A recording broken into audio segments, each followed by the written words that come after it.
Gout appears to be an incredibly painful condition linked to wealth that was once seen as trendy and a mark of prosperity. Today we understand gout's cause: too much uric acid from eating lots of meat and drinking alcohol, mostly affecting males, but back in gout's heyday folks were pretty confused about it.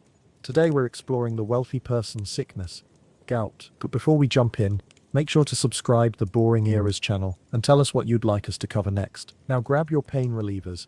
Let's talk about gout. Gout is a type of joint pain that the Mayo Clinic describes as quick, harsh attacks of discomfort, swelling, redness and soreness in joints, typically at the bottom of the big toe. It makes sense that gout sufferers call it unbearable. In the late 1600s, Dr. Thomas Sydenham wrote that gout hurt so badly that one couldn't bear clothing weight or room vibrations from someone walking quickly inside. Roughly speaking, in today's terms, gout was painful as censored. So bad in fact one couldn't wear clothes or be near people walking fast around them. Thomas compared gout pain to a bone out of place, which isn't a nice situation for any bone. In the 1800s, Reverend Sidney Smith said his gout flare-ups felt like stepping on eyeballs. Good luck getting that unpleasant image out of your head.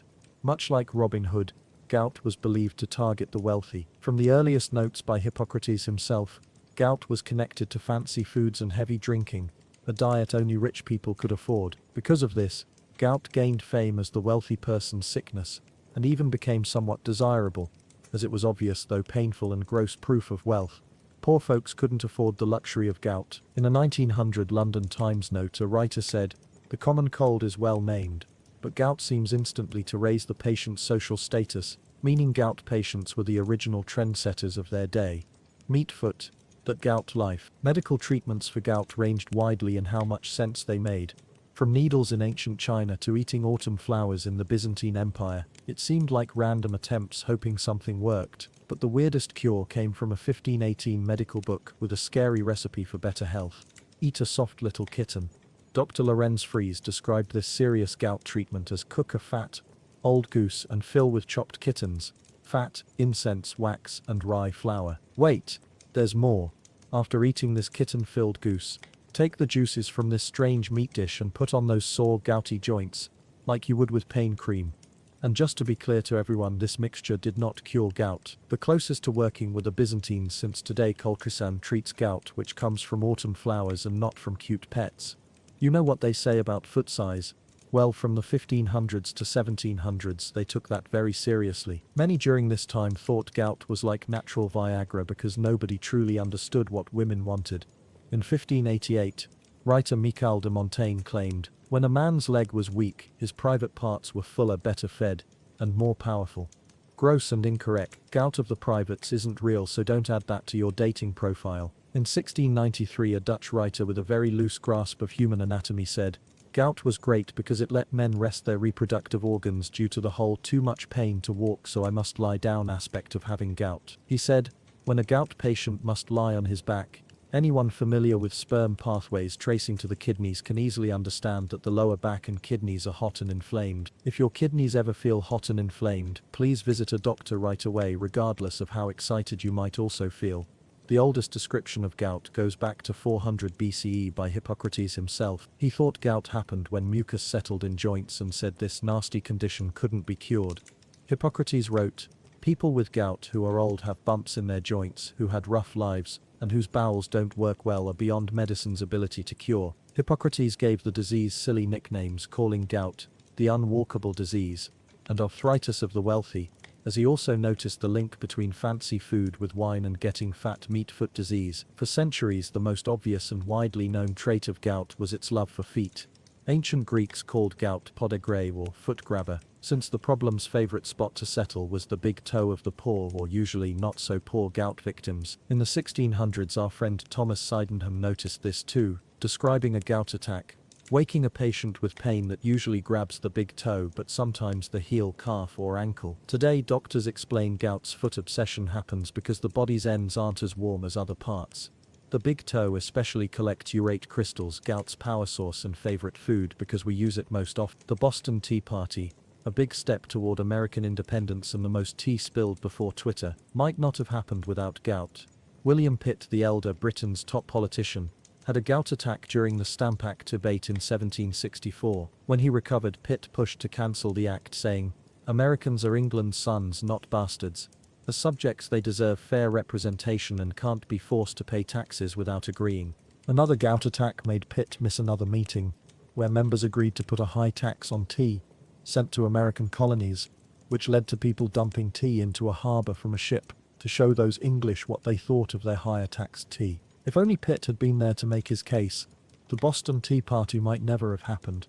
Henry VIII, who we recently made a video about, was an angry, murderous king who got rid of several wives and worried about not having a son. But did you know he also had gout? Yes, but hardly the only ruler suffering from the wealthy person's sickness. Years earlier, Florence ruler Piero di Cosimo was so ill with gout, he was meanly nicknamed Piero the Gouty by a less polite society than today's. Benjamin Franklin also had this problem. Ben, the big gout baby, wrote to his beloved sickness, saying, "Madam Gout, what have I done to deserve these awful pains?" Gout answered him, "Many things.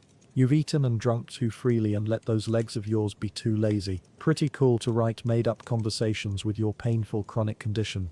But that's weird old Ben Franklin for you. Another leader who suffered from his diet of meats and wine was Emperor Charles V, whose empire included lands in Europe, Asia, Africa, and South America. Charles had gout badly, but not like a regular gout sufferer, more like the kind that changed history. Due to his meaty diet and love of beer and wine, including a novelty four-handed drinking cup I'm sure everyone found hilarious, his gout attacks were so bad that during fights with the French he could barely lead. After the French took Metz in 1552, our meat-loving emperor suffered from gout so terribly he stopped trying to take it back from the French, giving them an important win and disappointing the emperor's army. Charles basically said, "Don't blame me, blame my gout," before giving up his throne and retiring to a monastery where nobody expected anything from him and he could suffer without having to do things. Those with gout were told to stay off their feet and rest. But meanwhile, doctors created some alternative and, let's face it, cute footwear to help symptoms. For centuries, doctors used a gout stool to reduce swelling, which was literally just a regular stool to rest a leg on and not a magic stool that fixed gout. Doctors would also wrap the foot in soft wool cloth and told patients to wait for the gout attack to end, which could take up to 2 weeks. Advice also given to parents in the 90s when their children too became wrapped in flannel. Just wait for it to pass. By the early 1900s, doctors replaced wool with a glass boot, which they used to apply heat to treat gout symptoms. While heat might have helped temporarily, it unfortunately also made things much worse. Heat could move the uric acid from its comfortable spot in the joints straight to the kidneys, which were much less friendly places for uric acid, as the organ would fail and the patient could die. Gout happens because of hyperuricemia, or too much uric acid in blood. Estrogen protects women from hyperuricemia, making them less likely to get gout. However, as women age and go through menopause, estrogen decreases while their chances for gout, unlike their chances for good movie roles, increases. Doctors have also found gout likes to keep it in the family, discovering up to 80% of gout sufferers come from families with gout history. Favoritism works against people sometimes. First identified as a form of arthritis in 1848 by Alfred Baring Garrod, the condition still affects millions today. In fact, doctors see gout cases rising, with the problem affecting 3 million people in the United States alone. As Americans get older and heavier, what with food and wine being so yummy and exercise being so I'll start next year, doctors should expect those numbers to keep going up. As should gout's social status, because Jared Leto and Dick Cheney are two famous people who both have it. Sleepless historian. In 1928, still recuperating and just 21 years old, Frida encountered Diego Rivera, man defining most intense and complicated life chapter. Rivera was 20 years senior, and already Mexico's renowned painter, towering figure physically and artistically. Famous for grand murals filled with political messages celebrating Mexican culture and history, he dominated his field. Frida admired his work distantly, but now sought judgment. She approached him at education ministry, interrupting scaffold work to ask directly, "Do I possess talent?" Diego glanced at paintings and responded yes, and not merely from kindness. He recognized rare, unfiltered voice, raw, unpolished, combining rage, irony, pain and beauty. Their relationship quickly intensified creatively and emotionally. Frida later reflected, "I experienced 2 accidents, one when streetcar knocked me down, and another was Diego." They married 1929, union puzzling to observers. Diego was large, famous, frequently unfaithful. Frida was sharp-witted, fiercely independent, requiring walking cane. Her family compared marriage to elephant-dove pairing. Their connection was passionate but volatile. Diego strongly supported her artistic development and constantly encouraged creative growth. Yet he repeatedly betrayed trust, even with Frida's sister Cristina. This heartbreak devastated Frida, who consequently sought affection outside marriage. With both men and women, rumors even suggested romantic connections with Leon Trotsky and painter Georgia O'Keeffe. They divorced 1939, but remarried year later, establishing new terms. This second union concerned creative collaboration and mutual respect more than romance. Frida insisted maintaining independence, home, finances and name. Despite betrayals and suffering, Diego remained powerful presence. He pushed boundaries, wounded deeply, but believed fiercely, as artist, revolutionary and woman redefining painting's meaning. Their relationship lacked tranquility but remained unforgettable. During 1930s, Frida traveled with Diego across United States, following major mural projects in San Francisco, Detroit and New York. These journeys exposed her to American industrial wealth and capitalism's harsh contradictions, conflicting with strong Mexican pride, communist beliefs and indigenous culture appreciation. Witnessing excess during Great Depression deepened disillusionment. She frequently mocked America's material and appearance obsessions in letters home, longing for Mexico's raw energy and vibrant complexity. While Diego created large factory murals, Frida focused on smaller, intensely personal works on tin and canvas. Her artistic style matured, sharp, surreal, emotional, intimate. During this period she created many famous self-portraits. But Frida didn't paint herself from vanity. Painting represented endurance method. Her body, pain-racked from serious accident, multiple surgeries and Detroit miscarriage, became work subject. Her portraits reveal raw, exposed self, often wounded and fragmented, but gaze remained steady, calm, unapologetic. One striking painting, Henry Ford Hospital, depicts her lying on hospital bed, tears falling, surrounded by symbolic images including fetus, snail, and medical instruments. It provides brutally honest loss and suffering portrayal. Returning to Mexico, Frida immersed herself in leftist politics alongside Diego. They even sheltered Leon Trotsky during exile. Frida adopted traditional Tijuana dresses, not merely as fashion, but cultural pride and resistance statement. Her art remained inseparable from beliefs, identity, body and political stance merged into paintings. While Diego created bold revolutionary murals, Frida focused on upheaval's human cost, broken body, tormented mind and self unflinchingly confronting itself. Despite illness and exile, Frida evolved beyond pain, painter becoming resistance symbol. Returning to Mexico during late 1930s, she was no longer simply Diego Rivera's wife. She emerged as powerful artist independently, her work expressing raw honesty, surreal imagery and cultural pride. Her home, Casa Azul in Coyoacán, became vibrant haven blending tradition and rebellion. With bright cobalt walls, yellow trim, Aztec statues and freely roaming monkeys and parrots, the house extended Frida's spirit. She filled it with pre-Columbian artifacts, folk art, revolutionary books, and dressed wearing striking Tijuana attire, flowers woven through hair. Surrounded by copal incense scent and street mariachi sounds, she painted with creative explosion. Her art grew increasingly detailed, symbolic and politically charged. The two Fridas revealed divided self, one wearing European clothing with bleeding heart, other dressed in indigenous attire, strong and composed. This painting visualized her story about love, loss and heritage. In 1939 she exhibited work in Paris, where luminaries including Picasso, Breton and Kandinsky praised distinctive style. Yet even among surrealists, Frida resisted categorization. When André Breton labeled her surrealist, she rejected classification, stating, "They thought I was surrealist, but I wasn't. I never painted dreams. I painted my own reality." She portrayed Mexico not as tourist postcard but vibrant, living place she profoundly loved. Her paintings incorporated meaningful symbols, skeletons, hummingbirds, hearts, thorns, corn and blood. She honored country's indigenous heritage while revealing harsh historical realities and ongoing struggles. Despite artistic voice strengthening, health steadily deteriorated. Endless surgeries, infections and constant pain became daily existence. Yet she continued creating, often bedridden, torso tightly wrapped in corsets, gripping brush with stiffened fingers. Frida returned to Mexico not resting but reclaiming strength through art, politics and bold self-expression. Throughout 1940s, body increasingly betrayed her, spine deteriorated, and right leg suffered frequent infections. She endured over 30 operations, many in exhausting sequences. Sometimes confined to bed for months, trapped in body casts or stretched using traction machines. Still she painted. Every canvas represented pain, release and resistance. Her work darkened, growing rebellious. She painted with suffering-born intensity, no longer hiding behind symbols.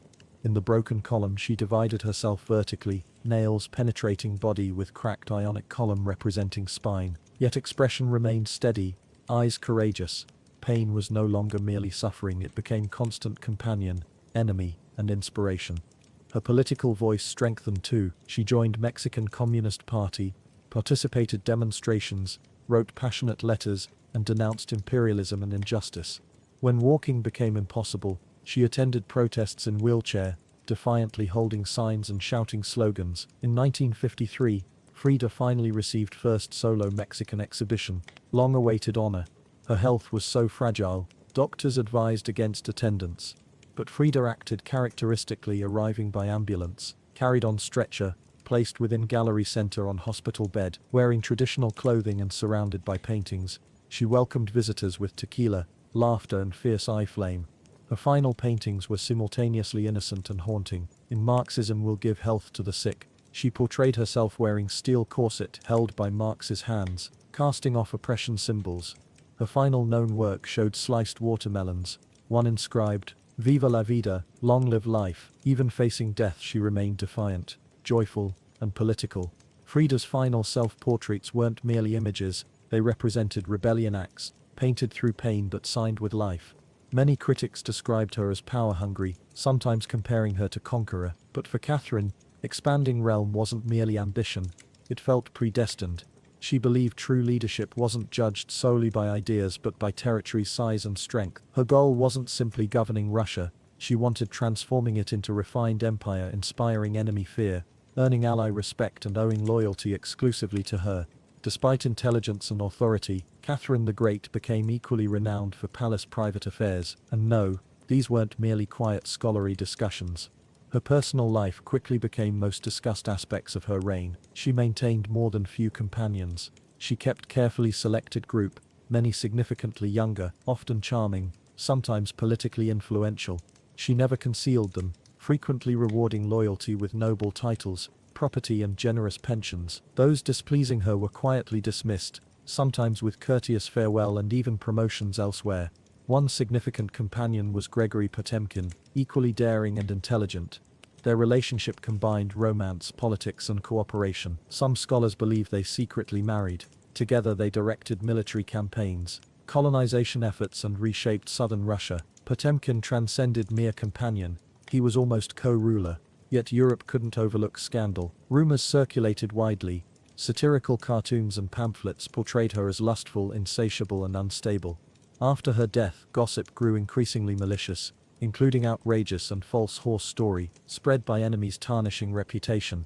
But why such fixation? Simple answer, Catherine was woman boldly embracing power. When female monarchs were expected embodying either saintliness or tragic victimhood, she refused fitting either category. She lived, loved and led by personal standards threatening established order. Ironically, while critics called her immoral, Catherine contemplated deeply about love and desire.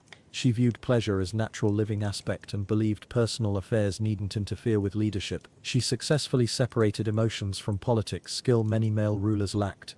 Actually, her relationships were often carefully calculated. She surrounded herself with loyal, competent, politically useful men. When no longer serving purposes, she dismissed them kindly, often smiling while arranging comfortable retirement.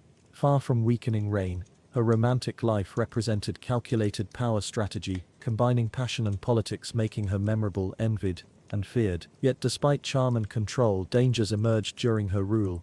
In 1773, one such threat appeared, bearded Cossack named Yemelyan Pugachev.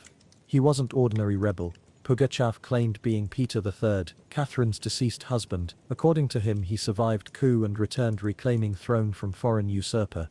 The claim was absurd. Peter was definitely dead. But for Russia's oppressed masses, truth was irrelevant. Hope mattered. Pugachev promised freedom, serfdom abolition, tax reduction, and peasant land ownership. His message ignited throughout Volga region, especially among Cossacks, peasants and religious traditionalists. When nobles and serfs lived with cruel separation, his words sounded salvational. The Pugachev rebellion became Russia's largest peasant revolt ever. Towns fell, fortresses surrendered and nobles perished. For a frightening moment empire seemed fracturing. Catherine was disturbed. This wasn't conventional warfare solved through cavalry charges or diplomatic agreements. This represented rebellion from her subjects challenging system itself. She maintained composure and responded decisively. She dispatched trained troops crushing uprising mercilessly. Pugachev's forces were defeated by 1774. He was seized, placed in iron cage and publicly executed by beheading in Moscow, a harsh warning to potential rebels. Afterward, Catherine strengthened control over power and order. Her hopes for serf freedom quietly vanished.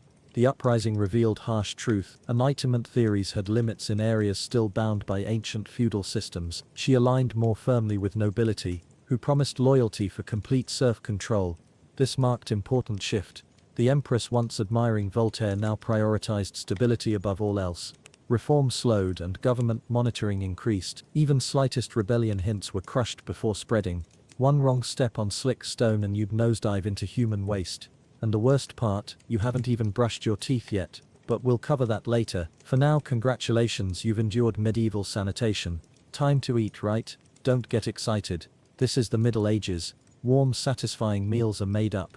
Breakfast was sad. No perfectly cooked eggs, no creamy coffee drinks, and definitely no trendy avocado toast.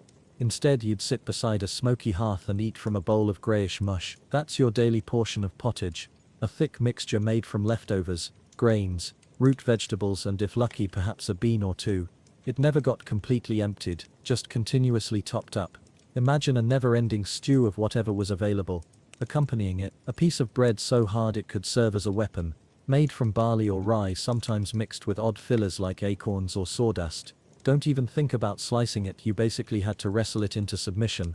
As for drinks, fruit juice wasn't available. Water was dirty and dangerous to drink. So instead, everyone including children drank ale. Not the pleasant, bubbly kind, but weak beer brewed specifically to avoid killing you.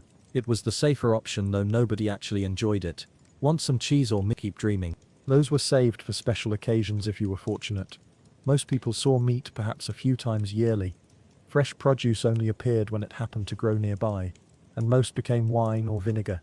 Spices? Forget it. A pinch of pepper could cost more than your monthly earnings. Salt was so valuable it was often kept under lock, so you'd chew that tough bread, sip your morning ale, and try not to notice the rat that possibly visited your pot overnight. Breakfast wasn't nourishing. It was just something that happened before labor. And now that you're operating on minimal sustenance, it's time to work yourself to exhaustion. After all, survival waited for no one. Next, getting dressed. Not that it offered much variety. Your entire wardrobe consisted of one outfit. That's all. One. Typically a scratchy wool tunic or coarse linen shift that had endured too many seasons. Fashion didn't evolve, clothes simply deteriorated over time. If fortunate, you had a linen layer underneath. If not, wool directly against your skin, day after day, chafing with every movement. And forget undergarments. Those were optional. Whoever made your clothes probably lacked basic sewing skills, and without laundry detergent or washing machines, the fabric was stiff, stained, and smelled like midsummer in a barn. Washing anything was laborious, hauling water from a stream, heating it, scrubbing your garment with ash or soap made from animal fat, and hoping for sunshine so it could dry. And footwear? Don't even ask. If you owned a pair, they were basically stitched leather pouches offering about as much protection as paper. Most people walked barefoot through mud, animal waste, sharp stones, and disease-ridden puddles. The bottom line, everything was uncomfortable. And if you're not eating, don't worry, medieval Europe already had a solution: you get replaced. That's it. Grab your rusty farming tool, ignore your bleeding hands, and continue working. Because back then, employment wasn't about advancement, it was a prolonged test of how much misery you could endure before collapsing. Once your back feels splintered from working the fields, let's discuss everyone's favorite daily surprise: weather. Because back then, it wasn't really about seasons, it was just the sky tormenting you year-round. Let's begin with winter.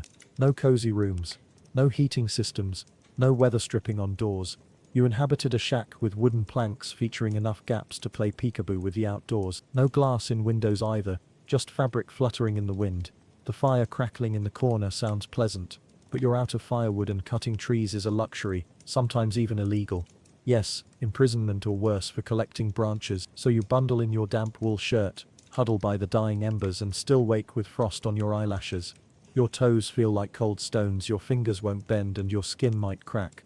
No doctor to diagnose frostbite, it's just called misfortune. Imagine waking up during the 1300s, an era of disease, odd legal practices, and bland meals. Let's explore how daily existence truly functioned in medieval periods.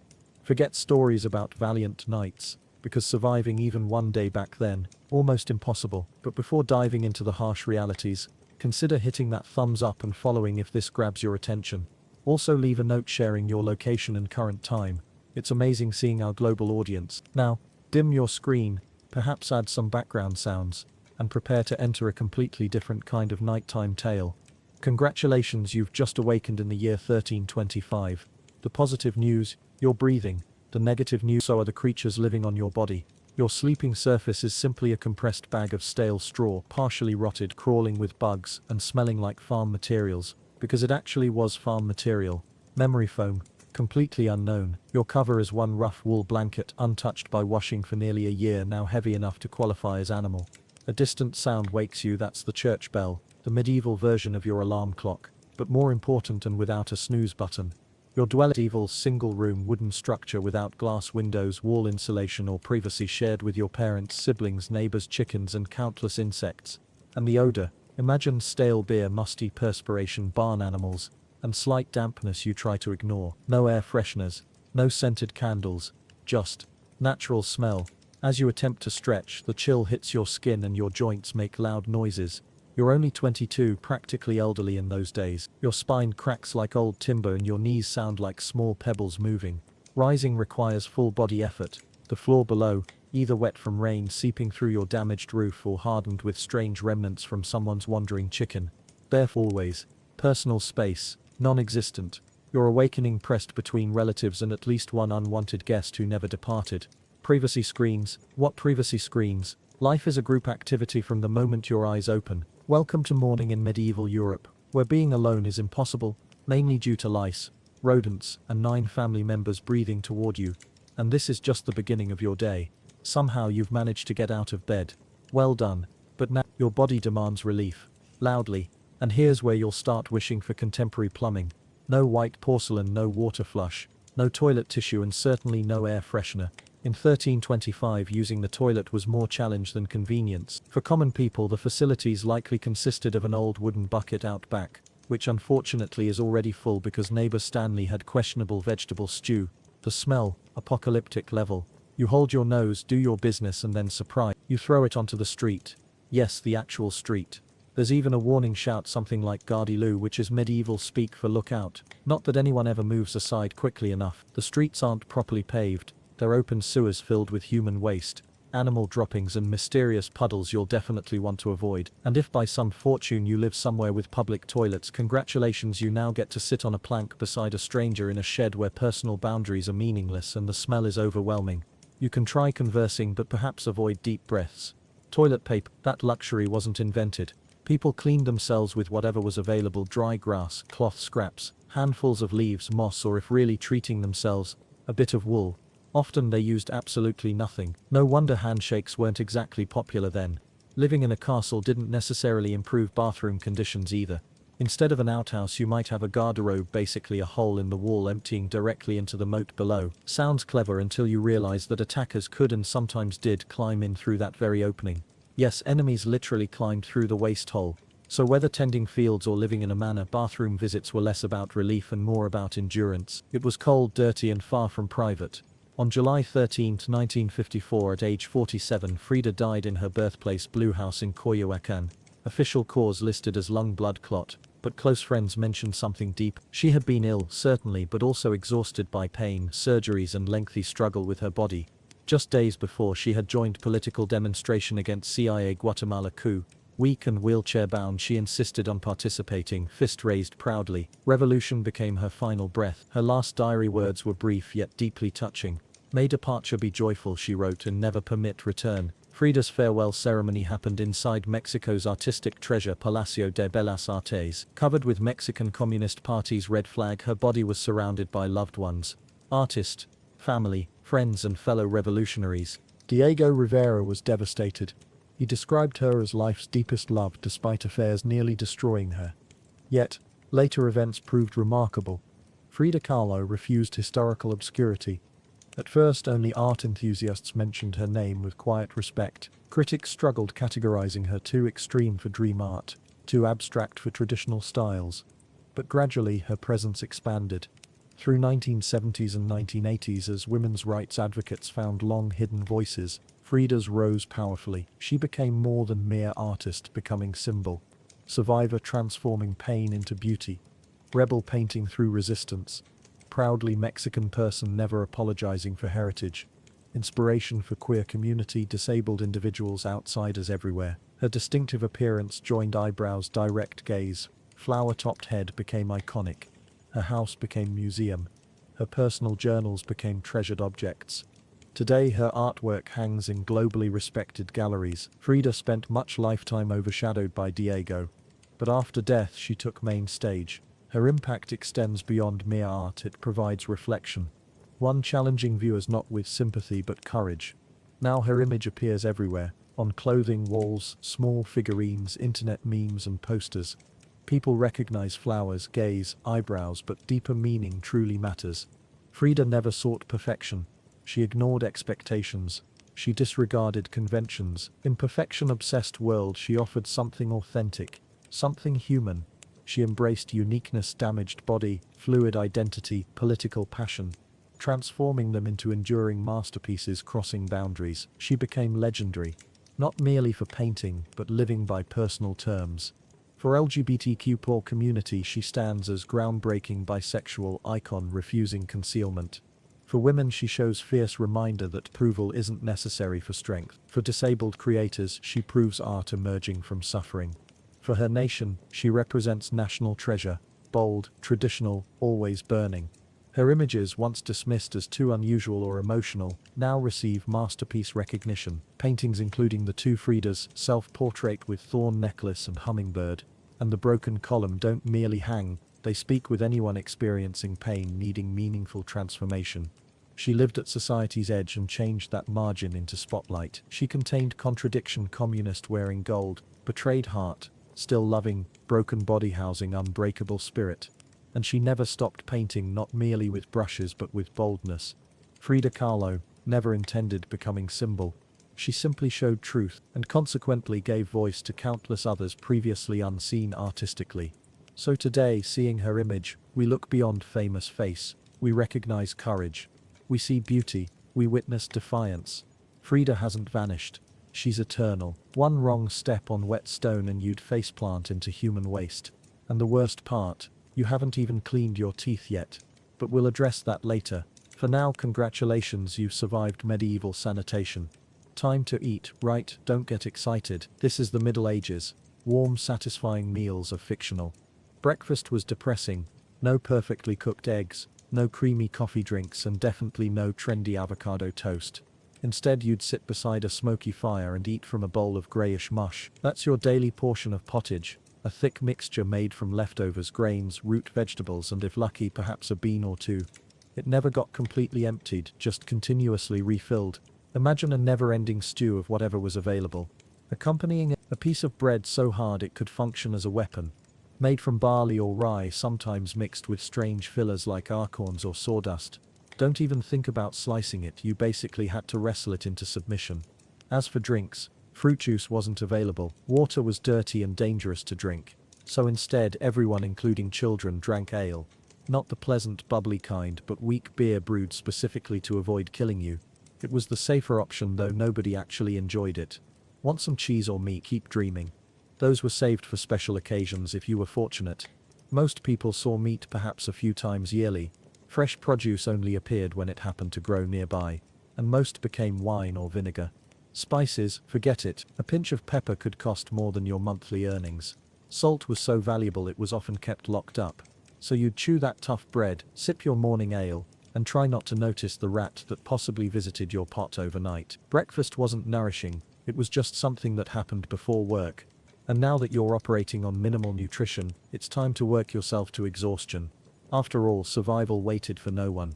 Next, getting dressed, not that it offered much variety. Your entire wardrobe consisted of one outfit. That's all. One, typically a scratchy wool tunic or coarse linen shirt that had endured too many seasons. Fashion didn't evolve, clothes simply deteriorated over time. If fortunate, you had a linen layer underneath. If not, wool directly against your skin, day after day, chafing with every movement. And forget undergarments. Those were optional. Whoever made your clothes probably lacked basic sewing skills, and without laundry detergent or washing machines, the fabric was stiff, stained, and smelled like midsummer in a barn. Washing anything was laborious, carrying water from a stream, heating it, scrubbing your garment with ash or soap made from animal fat, and hoping for sunshine so it could dry. And footwear, don't even ask. If you owned a pair, they were basically stitched leather pouches offering about as much protection as paper. Most people walked barefoot through mud, animal waste, sharp stones, and disease-ridden puddles. The bottom line, everything was uncomfortable, and if you're not eating, don't worry, medieval Europe already had a solution: you get replaced. That's it. Grab your rusty farming tool, ignore your bleeding hands, and continue working. Because back then, employment wasn't about advancement, it was a prolonged test of how much misery you could endure before collapsing. Once your back feels splintered from working the fields, let's discuss everyone's favorite daily surprise: weather. Because back then it wasn't really about seasons, it was just the sky tormenting you year-round. Let's begin with winter. No cozy rooms, no heating systems, no weather stripping on doors. You inhabited a shack with wooden planks featuring enough gaps to play peekaboo with the outdoors. No glass in windows either, just fabric fluttering in the wind. The fire crackling in the corner sounds pleasant, but you're out of firewood, and cutting trees is a luxury, sometimes even illegal. Yes, imprisonment or worse for collecting branches. So you bundle in your damp wool shirt, huddle by the dying embers, and still wake with frost on your eyelashes. Your toes feel like cold stones, your fingers won't bend, and your skin might crack. No doctor to diagnose frostbite, it's just called misfortune. Fast forward to summer. Surely conditions improve. Nope. Now your tiny home becomes an earthen oven. No ventilation, no cooling, no relief. You're sweating heavily but can't remove layers unless you want public shame, sunburn, or insect attacks. The flies everywhere. They love your sweaty body and the leftover meat stew fouling the corner. At night, mosquitoes buzz while you're trying to ignore a crying infant or drunk neighbor. The daytime sun roasts you like meat on a stick, and you must keep working. No sunscreen, no shade unless you've become a walking haystack with an improvised hat. If you collapse from heat, people just comment you're having a difficult day. So you're either freezing in your moldy dwelling wondering if your feet still exist, or baking in the sun while your thighs become sandpaper. And guess what? Your clothes still irritate, your food remains disappointing, and your next chore always awaits. That's medieval climate control for you. Meaning absolutely none. Thirsty? Need to rinse off? Think again. Water in the Middle Ages isn't refreshment, it's danger. Let's consider what you drink. That little stream nearby, sure, it resembles a peaceful fairy tale brook, but upstream someone probably just emptied waste into it. If not, a decaying animal might be floating past. Every swallow is gambling with germs, parasites, and whatever else medieval science hadn't yet discovered. That's why they drank beer. Yes, children too, but before imagining tiny partygoers, it was weak beer, barely alcoholic, but enough to make it less deadly than pond water. Brewing meant boiling, and boiling meant fewer stomach ailments. If wealthy, you drank wine, but that usually meant being tipsy before midday. As for bathing, technically yes, water could be used for washing, but most people didn't. They believed scrubbing your body actually increased vulnerability, like diseases would enter through open pores. So cleanliness meant leaving grime undisturbed. Dirt was your protection. Public bathhouses existed, but quickly became venues for gossip, affairs, and nocturnal activities. That displeased the church, so many closed. And even wanting to bathe required significant effort, fetching water, heating it, and trying not to freeze while doing so. Most simply skipped it. You needed to carry water from a well, heat it over open flame, and pour it into a wooden tub that inevitably leaked. Then hope nobody else used it before you, or worse, after you. Rainwater collected in open barrels where birds left droppings, insects multiplied, and moss flourished unchecked. Hardly sounds refreshing, right? Whether for drinking, washing, or irrigating crops, water in medieval times presented more risk than necessity. Take one wrong sip and you might find yourself dying slowly on a straw mattress, clutching your stomach and regretting every decision. So next time you enjoy clean tap water, remember those who lived when hydration meant danger. They either drank the water or perhaps not. Maybe they just injured their toe on a disappointment-shaped rock. Either way, illness was practically guaranteed. You'd need medical assistance. Unfortunately, if you lived then, because medicine essentially combined polite torture with religious ceremonies. Let's discuss diagnosis. Whatever troubled you, cough, rash, broken bone, or even plague, was attributed to imbalanced humors. These humors were blood, phlegm, yellow bile, and black bile. Medieval physicians believed health meant maintaining equilibrium among these four fluids, like some strange internal mixture. Running a fever, too much blood, the solution bloodletting. Yes, draining your vital fluid with a dull knife or leech was standard procedure. Often barbers doubled as doctors. Imagine getting a haircut and bloodletting simultaneously. Two treatments at once. Feeling depressed or anxious? That was definitely excess black bile. The remedy: laxatives, warm herbal cleansings, or prayers with cold compresses while family quietly prepares your funeral. Breaking bones or suffering serious wounds? Major trouble. There was no anesthesia unless fainting from pain counts, and surgeries used rusty instruments often unchanged since the Crusades. Tools were heated not for sterilization but intimidation. Antibiotics wouldn't arrive for centuries and germ theory remained unknown. People believed illness came from bad odors or divine punishment for sins. Stomach pain, blame impure thoughts. Prepare for confession while vomiting. If conditions worsened, treatment meant more leeches, crushed insects, and a priest reciting last rites. By then, death was considered the likeliest cure. Somehow surviving meant divine mercy. The doctor claimed credit and the leech earned promotion. So yes, medieval medicine was less about healing and more about enduring treatment. After battling parasites, exhaustion, and bloodletting all day, finally time to eat. You'd trudge home, stomach growling, anticipating your one pleasure, a warm meal. Bad news: your food was probably hazardous. Food preservation barely existed, no refrigeration, just salt, smoke, or hoping cold air prevented spoilage. If lucky, your meat had been hanging for days, attracting flies, soaking in questionable brine, and possibly shared with rodents. Bread was staple food, but even that could be dangerous. During hard years, peasants stretched it with bark, sawdust, or even clay. During rye season, beware ergot, a fungus causing convulsions, hallucinations, and sometimes death. Essentially bread mixed with hallucinogens and tetanus. Vegetables, only when in season. And one vegetable always available: turnips. Boiled, mashed, or floating in pottage, which remember was mysterious stew simmering since your great-grandfather's funeral. Fruit appeared autumn but quickly rotted. Sugar was scarce and expensive, hoarded by wealthy to display blackened teeth. Dairy was another gamble: fresh milk spoiled within hours, while butter and cheese lasted longer but contained numerous bacteria. People ate whatever was available because honestly the alternative was chewing worn-out leather boots. Regarding seasoning, spices like pepper, cinnamon, and nutmeg were scarcer than treasure. For common people, flavor came from onions, perhaps salt if fortunate, and considerable suffering. Most meals tasted like damp burlap sprinkled with despair. But food wasn't merely survival, it was political. Hunting deer or rabbits, that right belonged to landowners, not you. Caught poaching, punishment could be heavy fines, imprisonment, or execution. Yes, dinner could literally hang you. So sitting down to that bland grey stew by flickering firelight, know that every mouthful was gambling. Yet, you ate because in medieval times food wasn't just sustenance, it tested your fortune. Night falls. You've labored, persevered, and barely digested questionable food.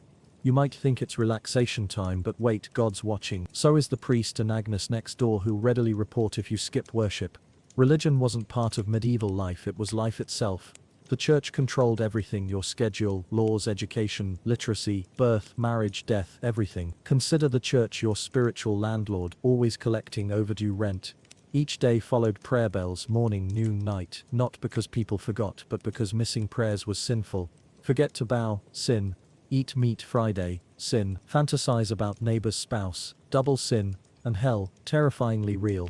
Priests vividly described fiery rivers, boiling blood lakes, demons with pitchforks, and endless screaming. If plague wasn't frightening, eternal damnation certainly was. You couldn't read scripture yourself because Latin was exclusively known by monks, priests, and rare noble children. You depended entirely on church explanations, meaning if priests blamed poor harvests on inadequate prayers, you simply prayed harder. Tithes, 1/10 of everything owned, were mandatory. Wheat, give wheat. Chickens, eggs. Nothing at all. Congratulations, spiritually bankrupt and financially doomed. Holidays meant holy days, numerous ones. Though providing respite from hard labor, they weren't relaxing.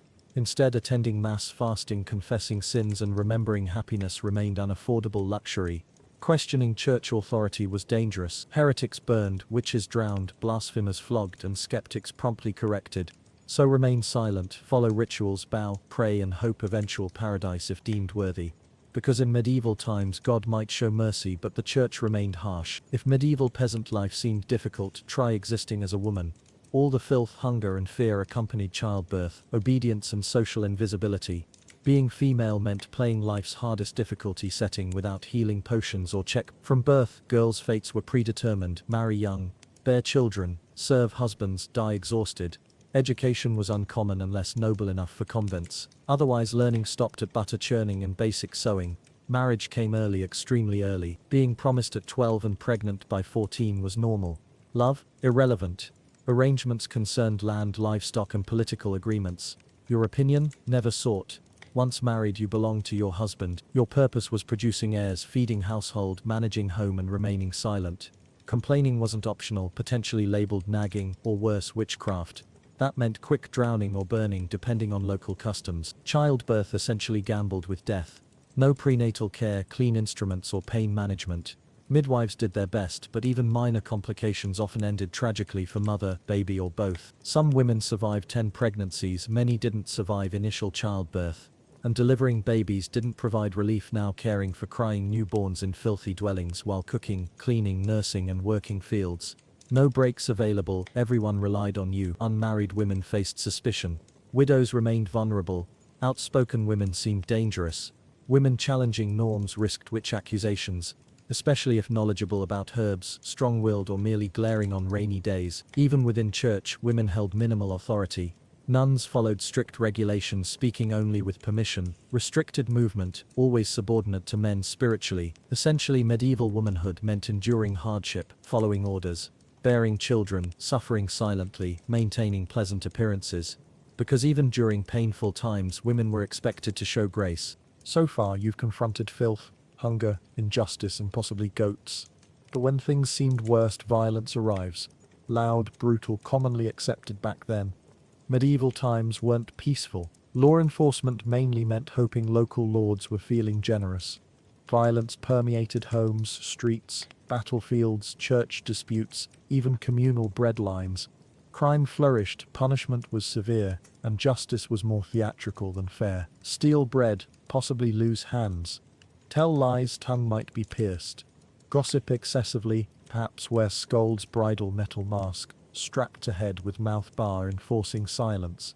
Accused of serious offenses, heresy, theft, witchcraft, prove innocence through torture. Trial by ordeal was common, place hand in boiling water for stones. If healing cleanly within 3 days, innocent. If not, guilty. Or thrown into rivers, sinking meant innocence, but probable drowning. Floating indicated guilt and punishment regardless, like cruel game shows where survival was prize and hosts wanted failure. Death sentences became public entertainment, hangings, beheadings, burnings, watched by cheering crowds. Sometimes spectators brought snacks. Medieval version of prime-time television. Domestic abuse was normalized. Husbands had complete rights, even duties, punishing wives and children. Street fights happened regularly. Beatings might follow, improper glances at nobles' horses. And warfare, always brewing. Local feuds, territorial disputes, religious crusades. Someone always marching off, stabbing others for honor, God, or simply because.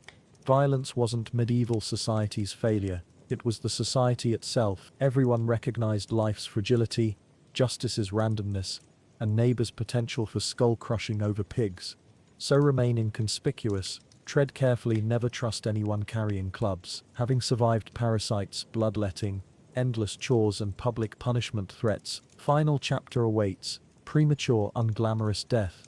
Reaching 40 almost resembled lottery winning, possibly nicknamed the elderly one. More miracle than compliment. Average lifespan hovered around 30-40 years, though infant mortality heavily influenced statistics.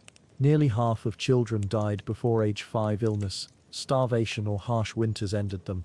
No vaccines, antibiotics, or safety measures. Childhood survival meant entering adulthood already exhausted. Work began early, causing joint problems by 25 and probable loss of teeth, fingers, and optimism. Women faced childbirth dangers, leading death caused due to inadequate pain management and medical interventions. Men encountered farming accidents, infections, violence, and hazardous travels.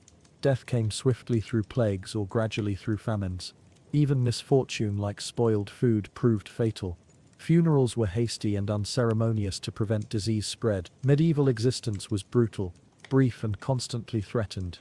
Retirement wasn't possible, people simply stopped working. Typical days involved waking amidst filth, using buckets as toilets, rudimentary dental hygiene, hunger, back-breaking labor, uncomfortable clothing, plague fears, and execution risks for minor offenses. This harsh reality contrasts with romanticized notions of gallant knights and elegant ladies.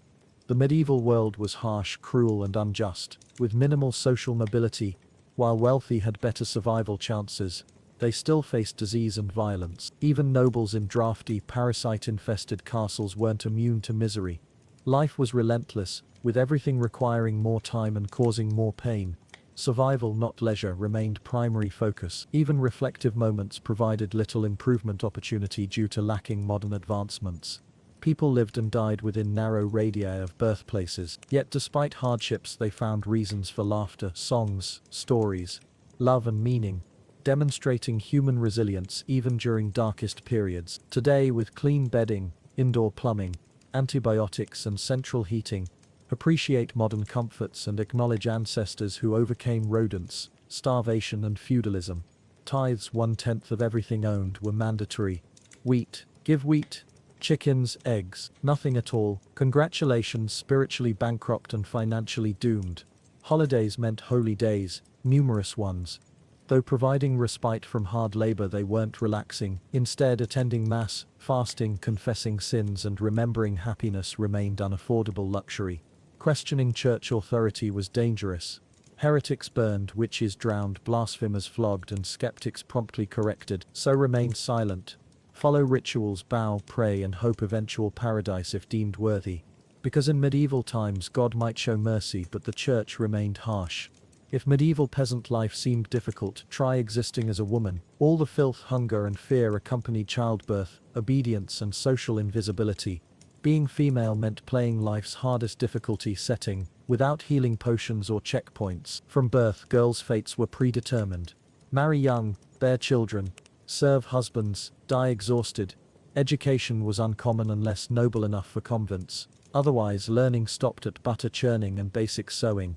Marriage came early, extremely early. Being promised at 12 and pregnant by 14 was normal. Love, irrelevant. Arrangements concerned land, livestock, and political agreements. Your opinion never sought. Once married, you belonged to your husband. Your purpose was producing heirs, feeding household, managing home, and remaining silent. Complaining wasn't optional, potentially labeled nagging, or worse, witchcraft. That meant quick drowning or burning, depending on local customs. Childbirth essentially gambled with death. No prenatal care, clean instruments, or pain management.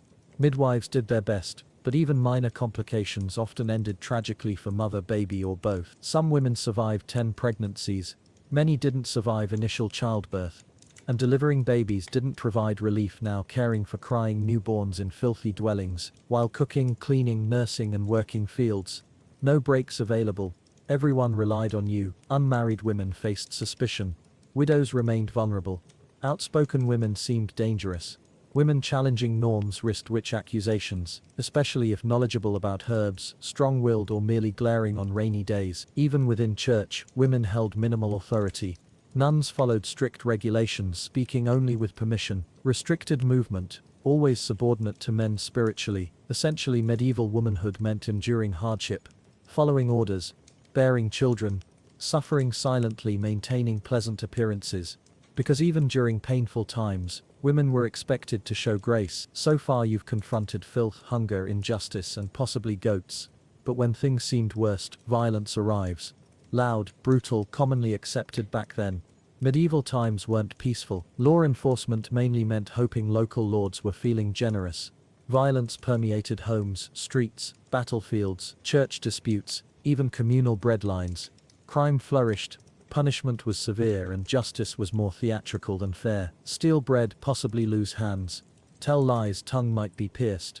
Gossip excessively, perhaps wear scold's bridal metal mask strapped to head with mouth bar enforcing silence. Accused of serious offenses, heresy, theft, witchcraft, prove innocence through torture. Trial by ordeal was common. Place hand in boiling water for stones. If healing cleanly within 3 days, innocent. If not, guilty. Or thrown into rivers. Sinking meant innocence, but probable drowning. Floating indicated guilt and punishment regardless. Like cruel game shows where survival was prize and hosts wanted failure, death sentences became public entertainment. Hangings, beheadings, burnings, watched by cheering crowds. Sometimes spectators brought snacks. Medieval version of prime-time television. Domestic abuse was normalized. Husbands had complete rights, even duties, punishing wives and children. Street fights happened regularly. Beatings might follow improper glances at nobles' horses. And warfare, always brewing. Local feuds, territorial disputes, religious crusades.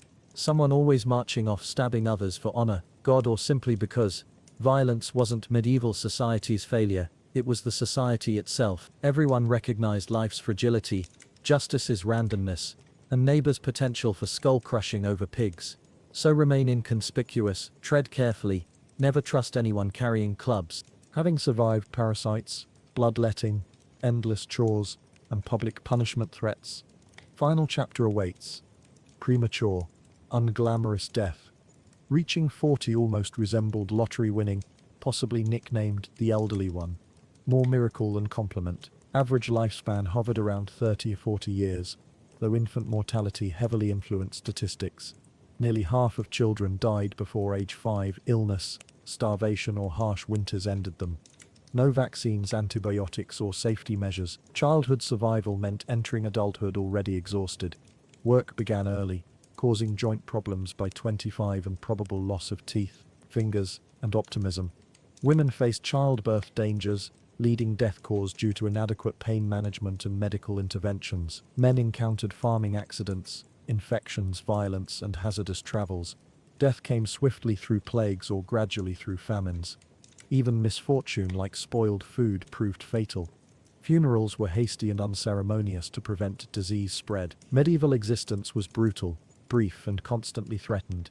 Retirement wasn't possible. People simply stopped working. Typical days involved waking amidst filth, using buckets as toilets, rudimentary dental hygiene, hunger, back-breaking labor, uncomfortable clothing, plague fears, and execution risks for minor offenses. This harsh reality contrasts with romanticized notions of gallant knights and elegant ladies. The medieval world was harsh, cruel, and unjust, with minimal social mobility. While wealthy had better survival chances, they still faced disease and violence. Even nobles in drafty, parasite-infested castles weren't immune to misery. Life was relentless, with everything requiring more time and causing more pain. Survival, not leisure, remained primary focus. Even reflective moments provided little improvement opportunity due to lacking modern advancements.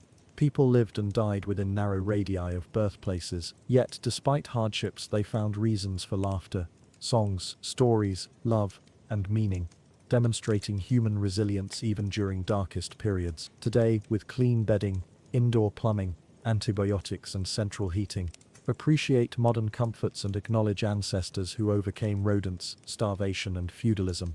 Before becoming powerful Catherine the Great, Empress of Russia, she was simply Sophie. Sophie Federica Augusta von Anhalt entered the world in 1729, born into minor German nobility. Her small duchy in Pomerania held little genuine influence or power. Yet Sophie possessed something no noble title could provide: sharp intellect, undeniable charm, and burning ambition quietly within her. Her childhood featured strict discipline. Her mother, Johanna, was distant and calculating, more concerned with social advancement than affection. Her father, a Prussian officer, was detached and rarely imposed controls. Early on, Sophie mastered balancing obedience with cleverness. She read voraciously, spoke multiple languages fluently, and skillfully assessed social situations before speaking, ability is essential for navigating Europe's most ruthless courts. When Empress Elizabeth Petrovna sought a bride for Heir Grand Duke Peter, she looked beyond Russian borders. Peter, himself German descended, needed a foreign princess easily influenced and grateful for the opportunity. Sophie perfectly matched these criteria: noble lineage, Lutheran faith, requiring conversion, and reputation for grace with modesty. At just 14, Sophie was summoned to St. Petersburg in 1744, arriving in the freezing Russian capital wearing simple German clothes and practiced diplomatic smile.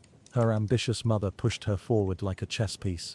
But Sophie had her own strategy. To integrate into Russian society, she converted to Orthodoxy, adopting the name Ekaterina Alexievna, Catherine. This public conversion wasn't merely religious change, it marked a turning point, deliberately cutting ties with her past, entering an unfamiliar empire without retreat options. Nobody witnessing the quiet teenager wrapped in fur that day could foresee the turbulent path ahead: betrayal, revolution, enlightenment, and empire. From entering the Russian court, Sophie ceased being merely a noble girl and began plotting her ascension. Her marriage to Grand Duke Peter should have secured her position in Russian royalty, but quickly resembled imprisonment rather than honor. Peter, the future Tsar, was nothing like fairy tale heroes. Awkward and immature, obsessed with toy soldiers and war games, he showed no interest in governing or warmth aboard his young wife. Some records suggest he delayed consummating the marriage for years. Peter idolized Frederick the Great of Prussia and resented the Russian court that adopted him. Catherine, conversely, embraced Russia wholeheartedly. She learned the language, studied its history, and mastered Orthodox traditions. She was determined to belong. Peter, meanwhile, wanted only escape. This division wasn't merely personal, it represented political power struggles. The Russian court teemed with intrigue, suspicion, and ruthless maneuvering. While Empress Elizabeth maintained firm control, though her health declined, everyone anticipated inevitable change, each with their own agenda. Catherine faced constant surveillance. Her letters were intercepted, friendships monitored, and every movement scrutinized. She couldn't trust anyone, not her husband, her mother, still whispering foreign agendas, nor household staff.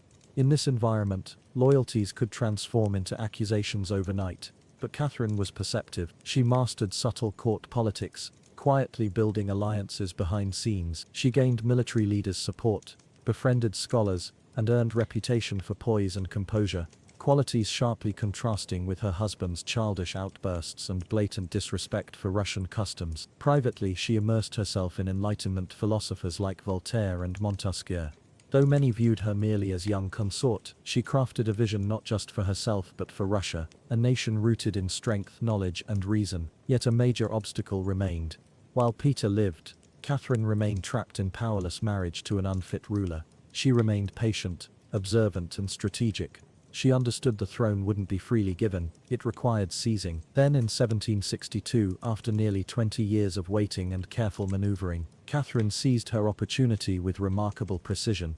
Empress Elizabeth had died, and Peter, now Peter III, finally assumed the throne. But his reign began collapsing almost immediately. Within months, Peter alienated the church, offended nobility, insulted military, and strangely praised Prussia, Russia's longtime enemy.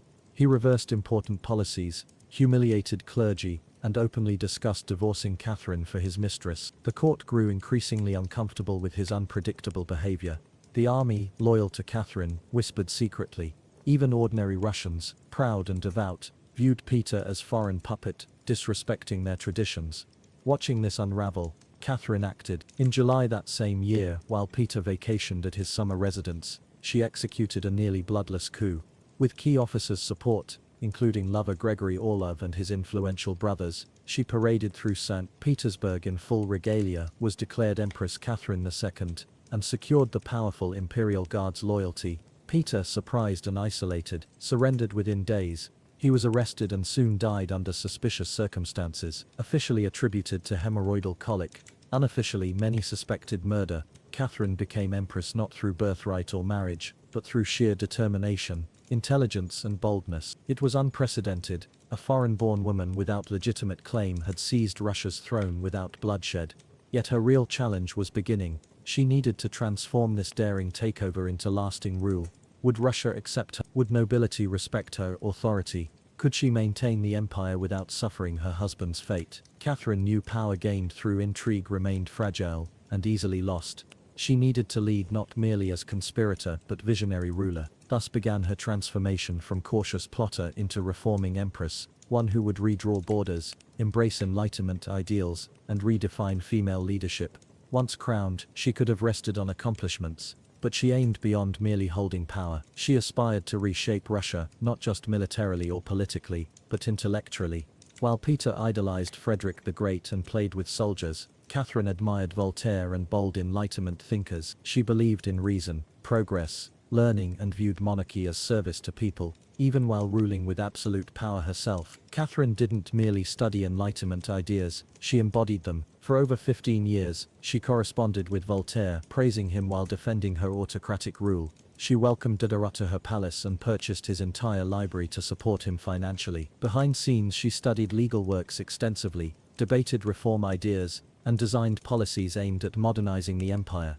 Her early reign concentrated heavily on organizing Russian law. In 1767, she established a legislative commission, a bold initiative to completely rewrite Russia's legal system.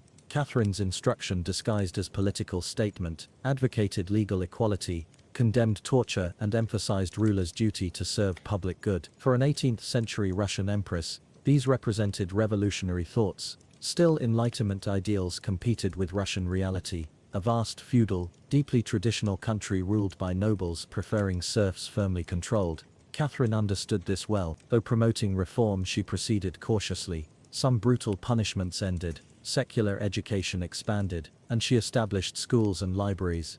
Yet she also strengthened nobility's power over serfs to maintain their loyalty. This embodied Catherine's delicate balancing act. Philosopher queen publicly, pragmatic ruler privately. She navigated between lofty ideals and harsh power realities, between refined Parisian salons and raw Moscow political struggles. Her vision for Russia was bold but measured. Often Catherine wasn't simply Europeanizing Russia, she aimed to modernize it distinctively. Reform certainly, but firmly controlled like velvet glove over iron fist. Yet Catherine's ambitions extended beyond internal changes. She wanted to expand Russia's influence, creating an empire commanding respect, fear, and envy. If Peter the Great had opened a window to the west, Catherine intended removing walls completely. Under her leadership, Russia's territories grew at an unprecedented rate.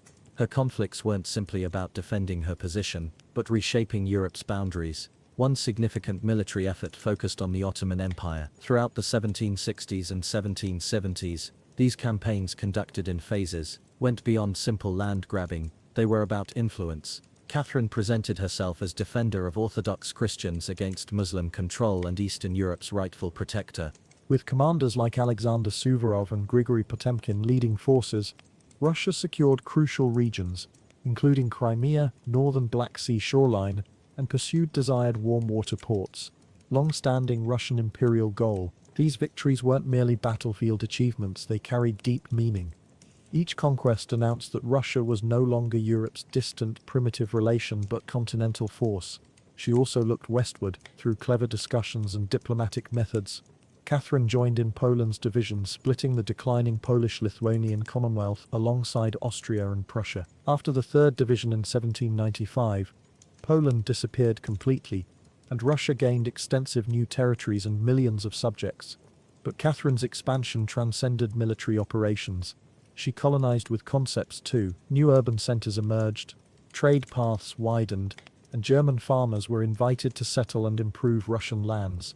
From cold Baltic to sunny Black Sea shore, the empire became varied regions and peoples. Throughout this growth, Catherine remained the driving power, reading reports, giving commands, and personally shaping the growing empire. He was seized, placed in iron cage, and publicly executed by beheading in Moscow, a harsh warning to potential rebels. Afterward, Catherine strengthened control over power and order. Her hopes for serf freedom quietly vanished. The uprising revealed harsh truth. Enlightenment theories had limits in areas still bound by ancient feudal systems. She aligned more firmly with nobility, who promised loyalty for complete serf control. This marked important shift. The empress, once admiring Voltaire, now prioritized stability above all else. Reform slowed and government monitoring increased. Even slightest rebellion hints were crushed before spreading. Pugachev lost his head, but his revolt taught Catherine an enduring lesson. Power built on inequality eventually falters. Eventually storms arrive. By Catherine the Great's life conclusion, she had governed Russia over 30 years, longer than any other woman in the country's history.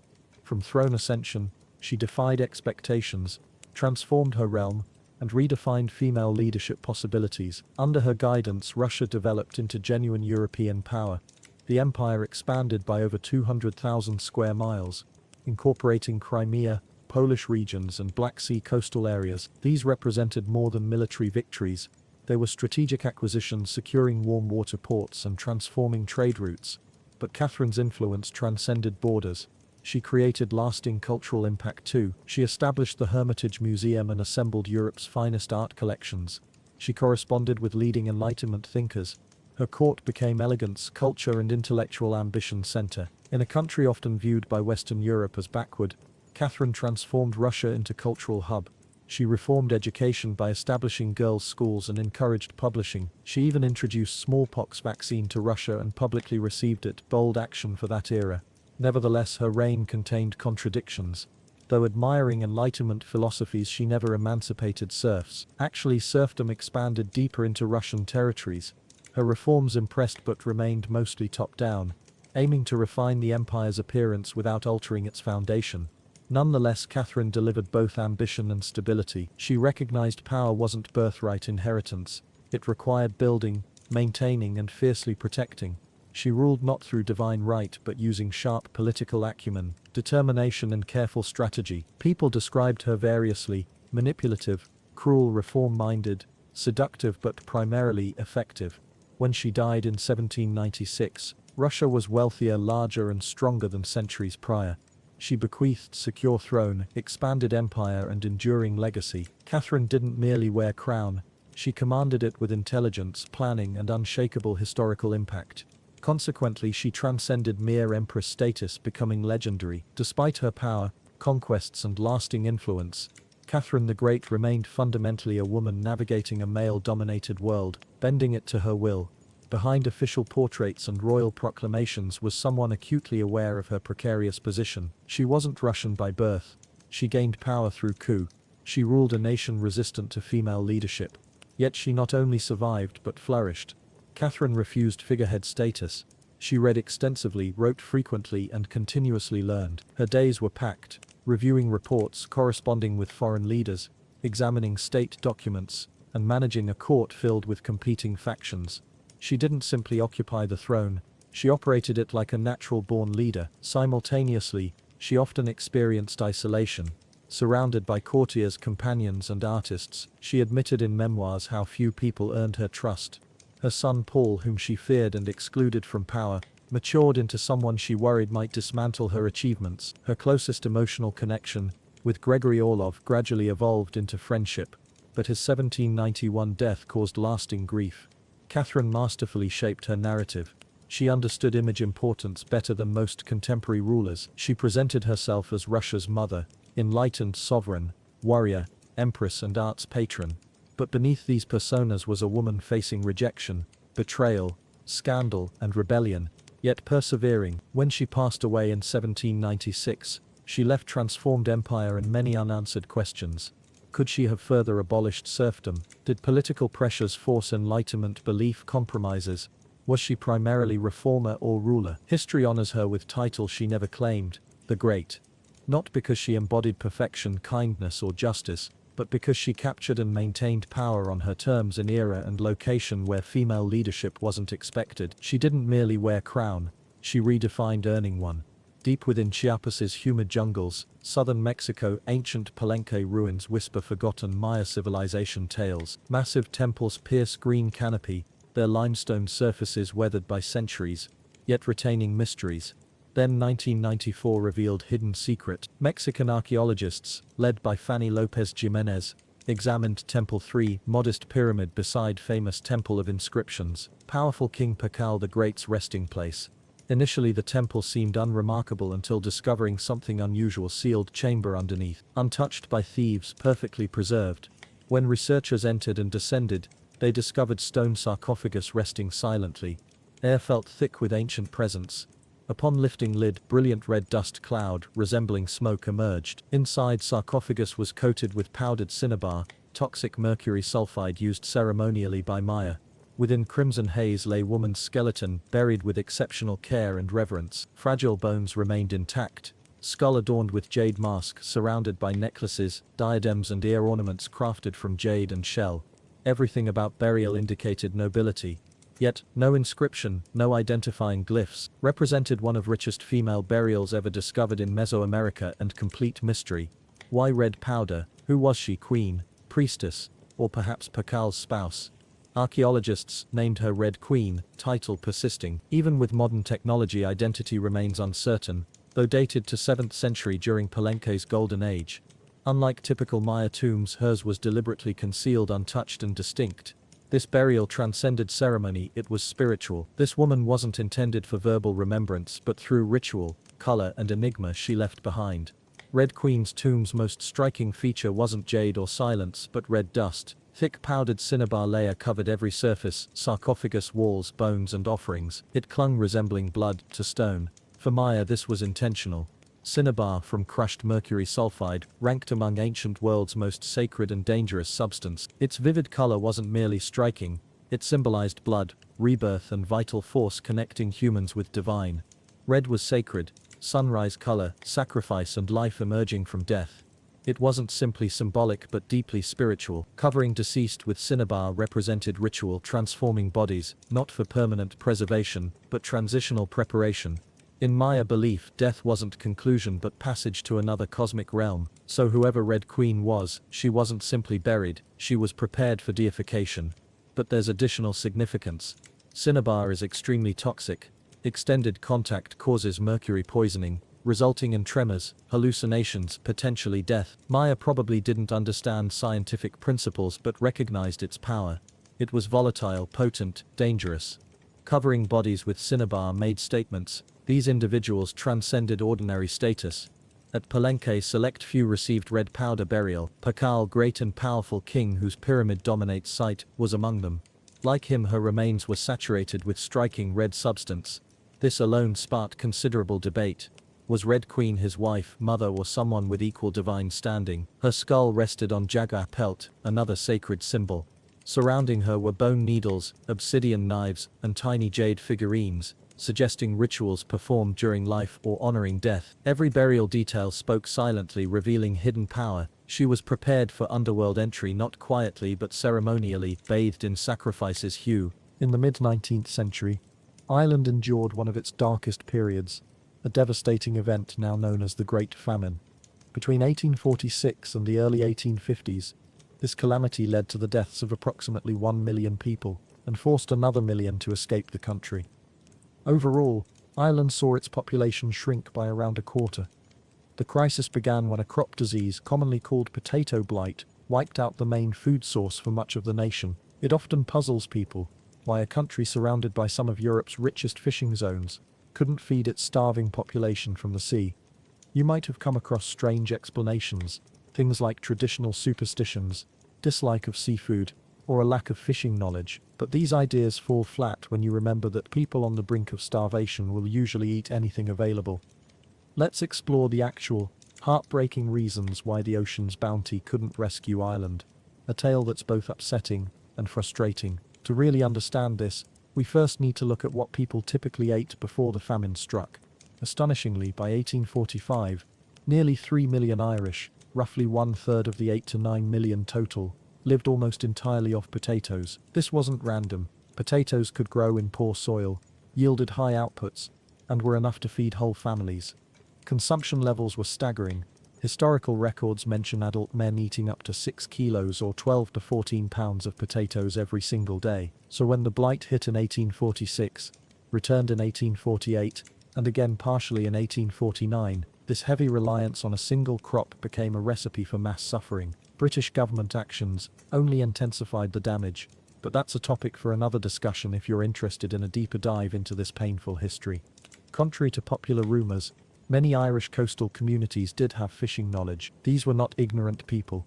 Many were part-time fishers who combined farming with gathering seafood. What was missing, however, was a full-fledged fishing infrastructure, processing stations, preservation methods, and distribution networks capable of moving fish inland during such an urgent crisis. Why didn't Ireland have this kind of setup? After the 1800 Act of Union, British authorities, who now governed Ireland, deliberately kept the country's fishing sector underdeveloped to protect English commercial interests. Though there had been funding in the 1820s for building ports and purchasing fishing boats, those supports were withdrawn in the following decades, leaving the industry to decline. When famine began in 1845, seaside communities were quickly hit with financial hardship. Following familiar coping methods, many fishermen sold off their boats, nets and tools to survive, expecting to reclaim them when times improved. Unfortunately, the worsening conditions in the following years meant those tools were gone for good. One deeply moving account comes from James Hack Chuk, a British Quaker who visited Achill Island in 1847. As he stood looking over the cliffs, he saw waters full of mackerel and hake. The sea, he wrote, seemed entirely covered with fish, and yet around him stood hungry families with no way to catch this abundance. Only a handful of boats were working the waters where hundreds once fished, boats that could have fed thousands during the crisis. Even if fishing gear had remained available, the absence of storage facilities and a reliable transport network meant any fish caught would likely spoil before reaching the interior. Plus, given Britain's firm belief in laissez-faire economics, it's highly likely that even freshly caught fish would have been sold abroad, just as many other Irish food products were exported in the middle of mass starvation. Many people assume that in ancient Rome masters had complete authority over those they forced to serve them. While that belief holds some truth, the reality was much more complex. Throughout Rome's long existence spanning over 1,000 years, the treatment of laborers and the limits on owner control evolved significantly. One of the earliest records of involuntary service comes from Dionysius of Halicarnassus. He wrote that Romulus, Rome's legendary founder, allowed parents to trade their children into servitude. Back then Rome was just a tiny village, and the difference between social ranks was minimal. What passed for wealth at that time usually meant owning a modest plot of land and working it with a few assistants. This close working relationship often built stronger bonds between laborers and landowners. Daily tasks were done side by side, which reduced the chances of cruel treatment. Plus, in such small communities, those being mistreated could easily run off to nearby villages. This kept many owners in check, but as Rome grew through military conquest, its society changed drastically. By the 4th century BCE, around 1 in 5 people were in forced service. This massive rise in numbers, along with growing class divisions, led to much harsher treatment. During the Republican period, there weren't firm laws to limit what masters could do. Censors, who were officials responsible for public morals, technically had the right to intervene in extreme abuse. But in practice, their role was more symbolic than functional. They only served briefly, 18 months every 5 years, and even then servants had no legal standing to report abuse since they weren't recognized as citizens. From the establishment of the censor's office to the rise of the empire, no official evidence confirms censors ever stepped in to protect servants. That doesn't prove it never occurred, but it does suggest such actions were incredibly rare. Under the emperors, things shifted slightly. Some scattered examples show emperors defending laborers. Augustus once saved a worker who had broken a cup by accident. Hadrian exiled a woman for being cruel to a female servant over something trivial. Still, these were unusual cases, not part of a broader change in policy. Eventually, limited legal protections appeared. In the 1st century CE, laws like the Lex Aelia Sentia and Lex Fufia Caninia regulated how freedom could be granted. During Emperor Claudius's rule, abandoning a sick servant who later recovered meant they were freed automatically. Owners were also made responsible for ensuring proper burial of deceased servants. By 61 CE, the Lex Petronia prevented masters from sending servants into deadly animal fights unless approved by a court. Domitian and Hadrian banned mutilation of private parts. Later in 61 CE, Antoninus Pius ruled that unjust killing of a servant such as by stabbing was a punishable offense, although deaths from severe punishment like flogging weren't included. In 319 CE, Constantine went further, making planned killings of servants legally equal to murdering citizens. Over time, 4 common conditions became part of contracts during servant sales. One clause, nama numitata, stopped future freedom grants. Another, eutma numitata, required eventual release after a certain period. A third, ut exportata, forced the person to be relocated. The last, nab prostituta, banned selling women into sex work. These conditions followed the servant through future sales. Violating them brought specific consequences, and under Constantine even led to automatic freedom in some cases. Despite detailed rules against sexual exploitation, similar protections against physical mistreatment were missing. Still, these rules did little to improve the overall situation. Roman law wasn't based on kindness but focused on preserving social order and economic stability. Stronger protections only existed when earlier sellers had written them into contracts. Otherwise, abuse faced few consequences. Even as new laws appeared over time, Rome continued to treat servants as mere property with voices, referred to as instrumenta vocalia rather than as humans with inherent worth. Most protections were meant to preserve value, not recognize dignity. The slow addition of legal safeguards over centuries revealed efforts to curb absolute control, but they ultimately fell short of addressing the deep-rooted injustice at the core of Rome's forced labor system. In ancient cultures like early Athens and the Roman Empire, women of high social rank enhanced their appearance with cosmetics, a habit first observed in Egyptian society. Fast forward to the Middle Ages, and beauty tools became luxuries that only the rich could afford. Common people simply couldn't justify spending on such frills. During this era, religious figures held tight control over personal grooming. Using makeup wasn't just criticized, it was seen as rejecting divine creation. For a long time, made-up faces were linked to immorality, often associated with places of ill repute. Eventually, philosopher Thomas Aquinas argued that it was okay for wives to beautify themselves but only to keep their husbands from straying. Yet women still had to avoid becoming too eye-catching, out of fear of tempting other men. This made beauty a tricky topic since tastes are subjective and hard to measure. Now let's dive into the strange and often extreme beauty expectations of the medieval world. In the 1400s, traits like narrow noses, slim lips and oval faces were believed to reflect innocence and virtue. Women required to hide their hair, often tightened it beneath headwear to expose more facial features. Those lacking a naturally high forehead even plucked their hair to fake a taller brow line. Altering one's appearance was only deemed acceptable when correcting severe imperfections. So, when women thinned their hairlines to follow trends, religious leaders often condemned them for being vain. Hair was pulled using metal tweezers, a slow and painful procedure.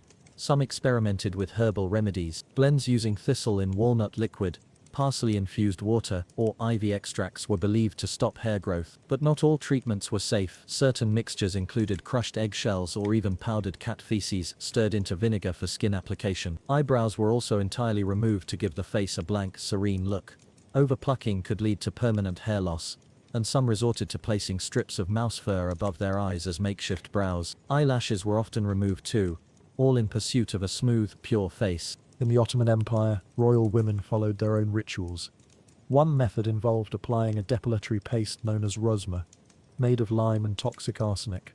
After soaking in steam baths, they scraped off the mixture with metal tools. While rosma also lightened the skin, it could leave burns if not rinsed off in time. Across Europe, women also disliked body hair and created their own solutions. A 10th century formula involved combining crushed insect eggs, red arsenic, ivy juice, and vinegar for long-term results. Meanwhile, in Japan's Heian era, 800s to 1200s, noble women practiced tooth blackening, known as ohaguro. This involved drinking a strong brew made from iron filings, sour vinegar, and powdered minerals. To soften the awful flavor, floral buds and sweet bark were added. The mixture had to be drunk frequently to maintain the shine. Odd as it looked, this black enamel helped protect teeth from decay. Even today, certain traditional performers continue this practice. One of the most painful beauty customs, though, originated in ancient China: foot binding. First seen in wealthy Han families around the 10th century, it later spread to lower classes hoping to secure better marriages for their daughters. Even farmers who needed help in the fields would bind their daughters' feet, thinking smaller feet would attract richer husbands. Girls as young as 6 had their toes broken and folded underneath, while their arches were pushed upward until the toes nearly touched the heel. The feet were then wrapped tightly with cloth soaked in herbs and blood. As the fabric dried and shrank, it forced the foot into an unnaturally tiny form. Every day the bindings were redone, with the child's feet shoved into tighter shoes. Even as their feet throbbed and bled, the girls were made to walk. Crying often led to punishment. Most could no longer walk properly and spent much of their lives indoors. Scholars believe this painful custom wasn't only about looks, it served as a form of control.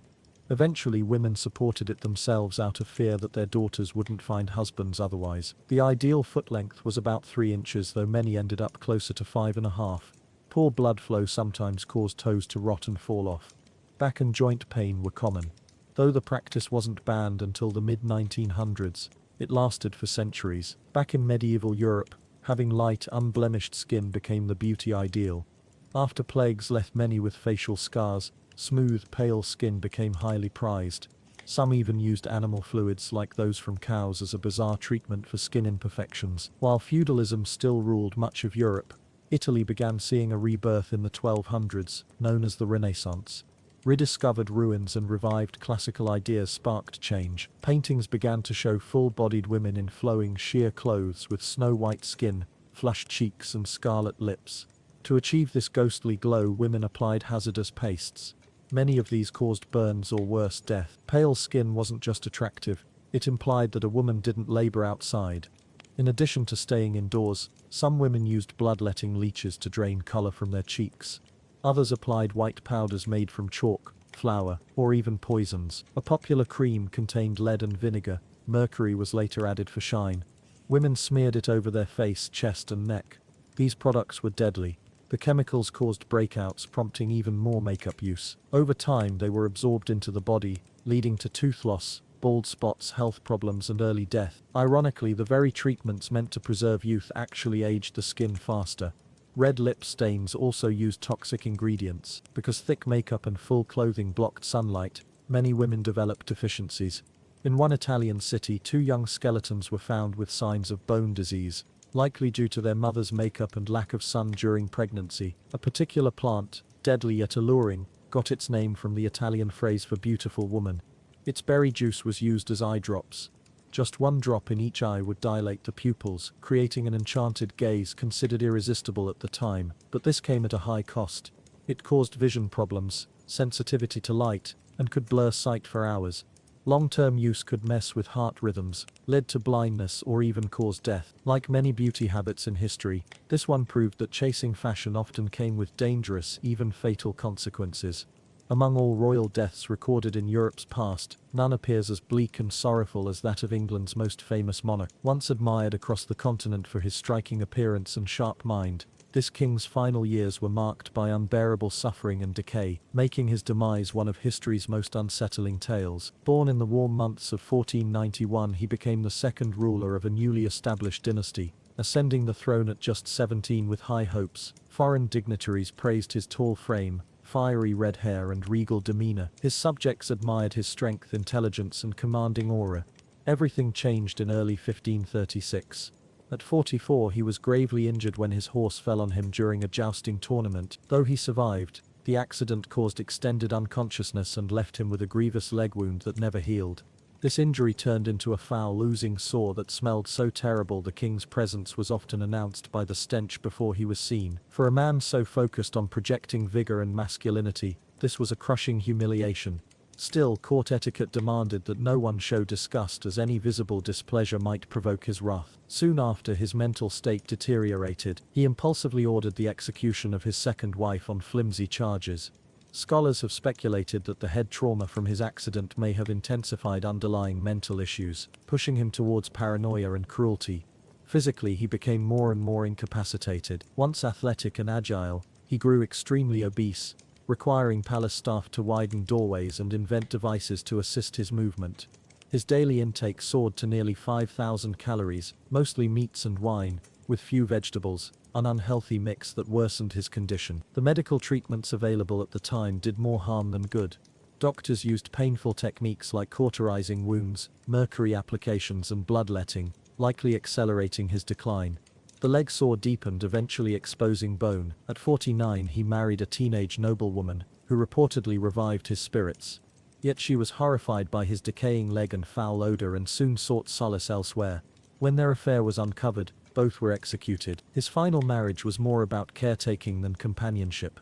His sixth wife, wary of her predecessor's grim fates, skillfully cared for him while preserving her own safety. Modern medical experts believe he suffered from multiple ailments: diabetes, gout, heart disease, and possibly hypertension.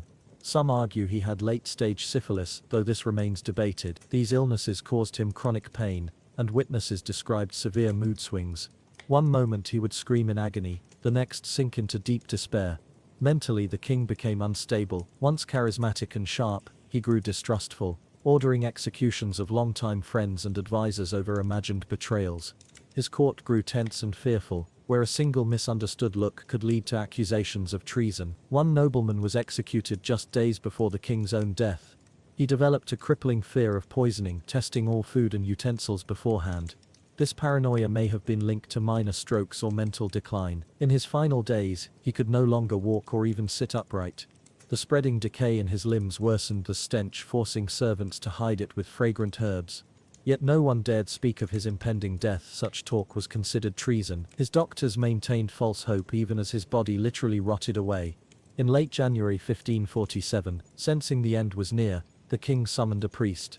Too weak to speak, he made a faint sign of faith with his hand. On January 28, at 55 years old, the once glorious monarch breathed his last.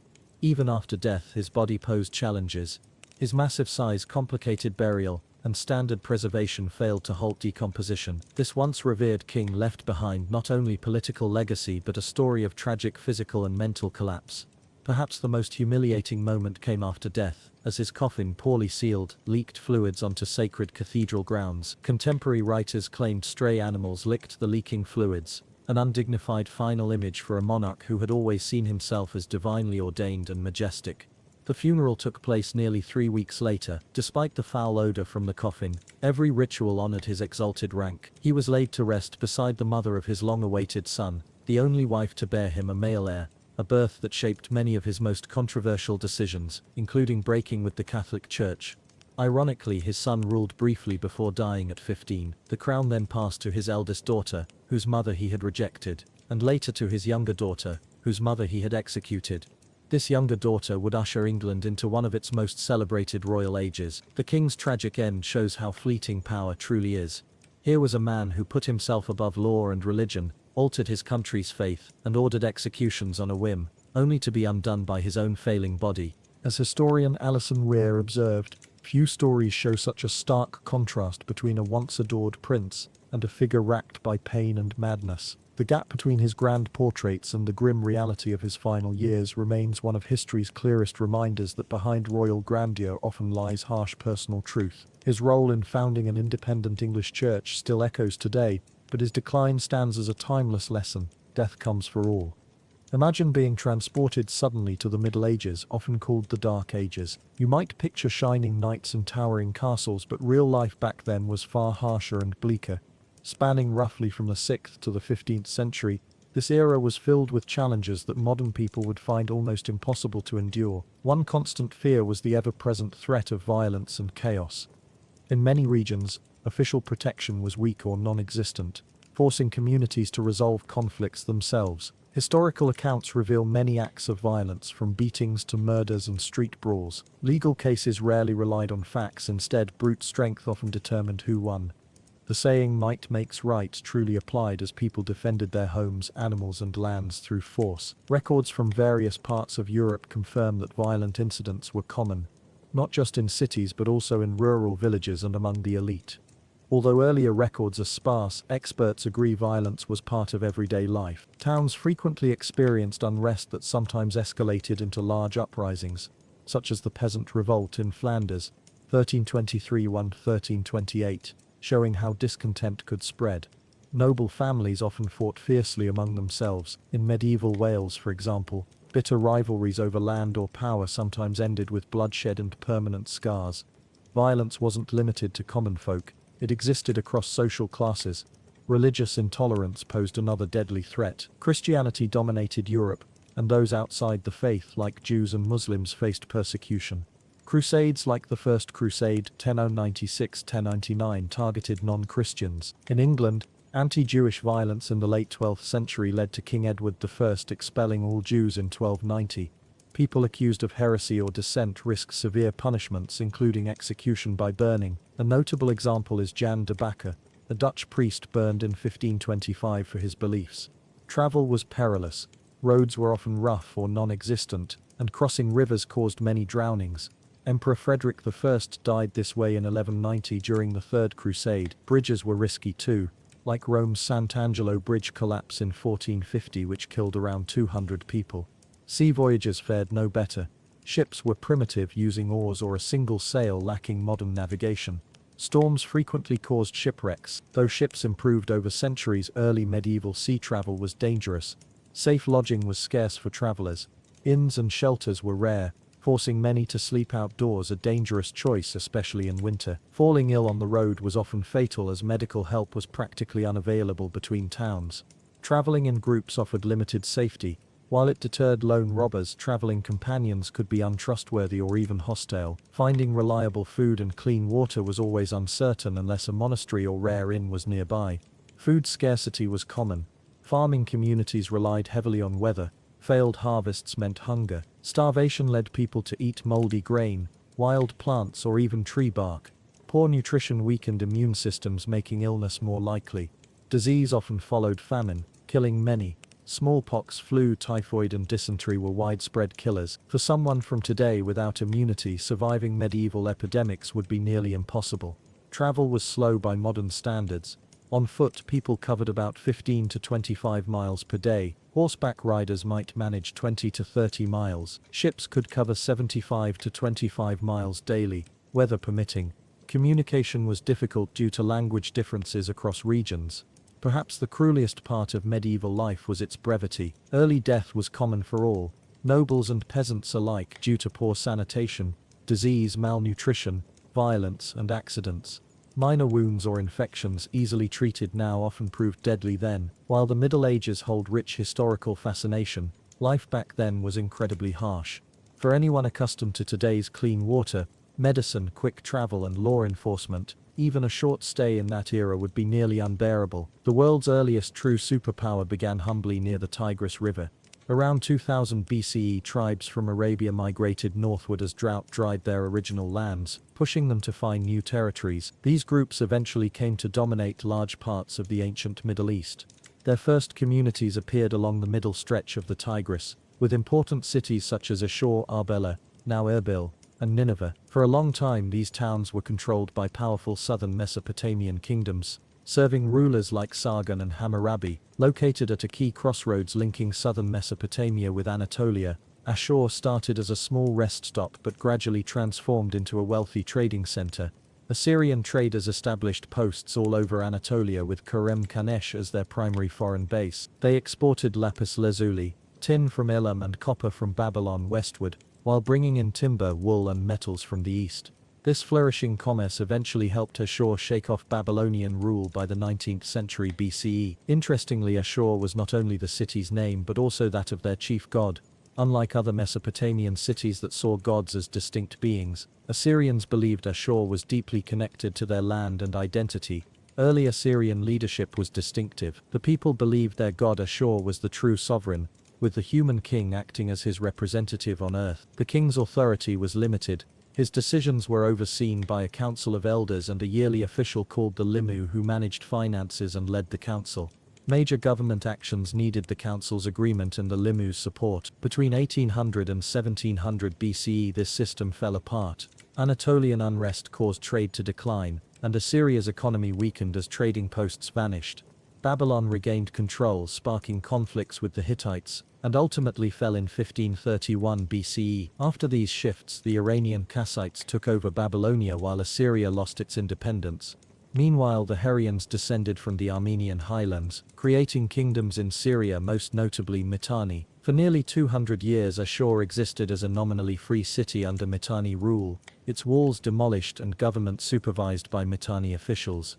Assyria reclaimed independence during the 1400s-1300s BCE. King Ashur-bel-nisheshu took advantage of Mitanni's internal troubles to rebuild Ashur's walls.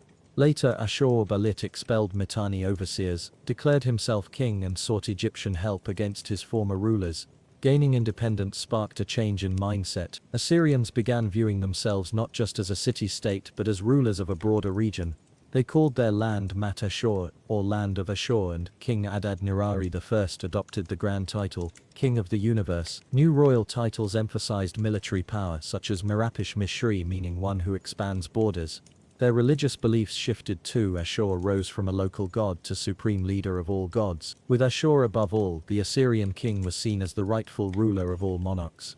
Expanding the empire became not only a political goal but a divine mission, part of Ashur's plan. The Assyrians also revolutionized warfare. They introduced cavalry units, starting with horse archers and later developing heavily armored horsemen. Their siege tactics were innovative. They used battering rams against mud brick walls, built archer towers and dug tunnels to breach defenses. Unlike many armies that starved cities into submission, Assyrians favored fast, forceful assaults. Crucial to their control was a vast messenger network enabling efficient governance over distant lands. Previous empires struggled to fully control far provinces, often leaving them semi-autonomous. The Assyrians placed their own governors, stationed troops locally and maintained order through regular messenger communications. To support rapid troop movements and communication, they built one of history's earliest paved road systems. Under King Ashur-nisir-pal II, Assyrian warfare became notoriously brutal. His campaigns were marked by cruelty. In his own chilling words he bragged, "After capturing the city, I killed many warriors. I piled their heads at the gates and stacked their bodies. I impaled young men on stakes around the walls, while throwing young women into flames.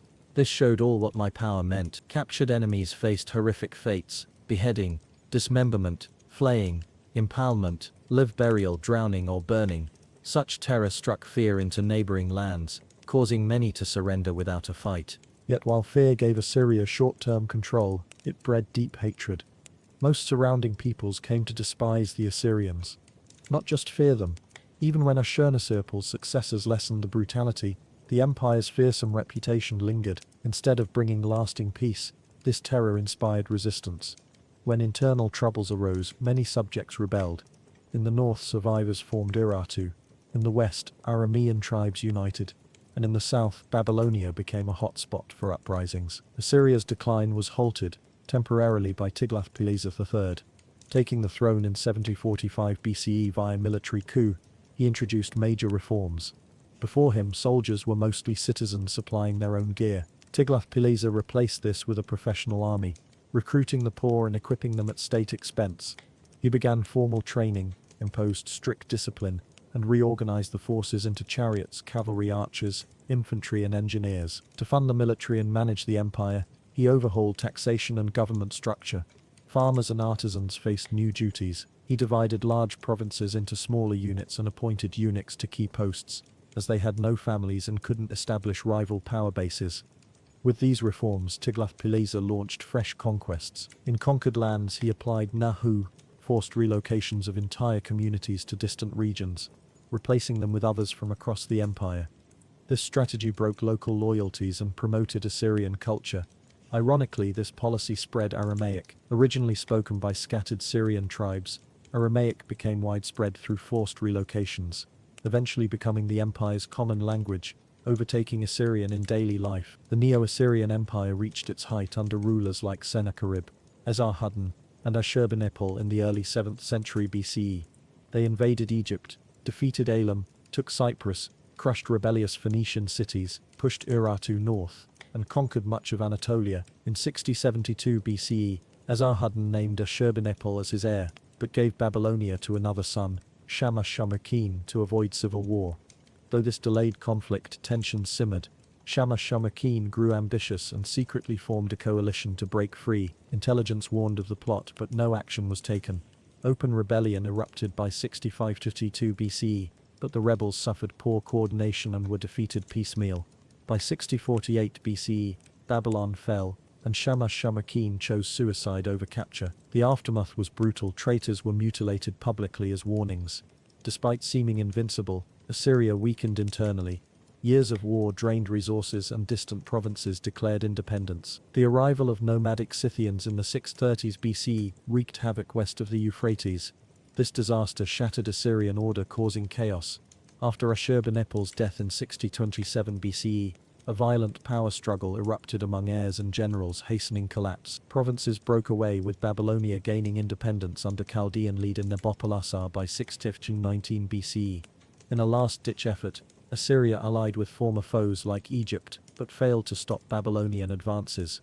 Meanwhile, the Medes under Cyaxares attacked from another front. In 612 BCE, Babylonian and Median forces captured Nineveh, after a 3-month siege, destroying the city utterly. The final Assyrian king, Ashur-uballit II, tried to regroup with Egyptian aid at Haran but was defeated by 609 BCE. Thus the Assyrian Empire, the world's first major empire, vanished, leaving behind a legacy of administration, monumental architecture, and cautionary lessons about the risks of empire building that influenced civilizations for millennia. Hereford's town square was alive with activity on November 24, 1326.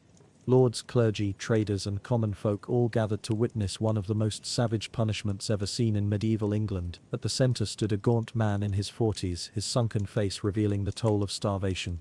His once elegant clothes hung in tatters. This was Hugh Despenser the Younger, once the king's closest confidant and second in command.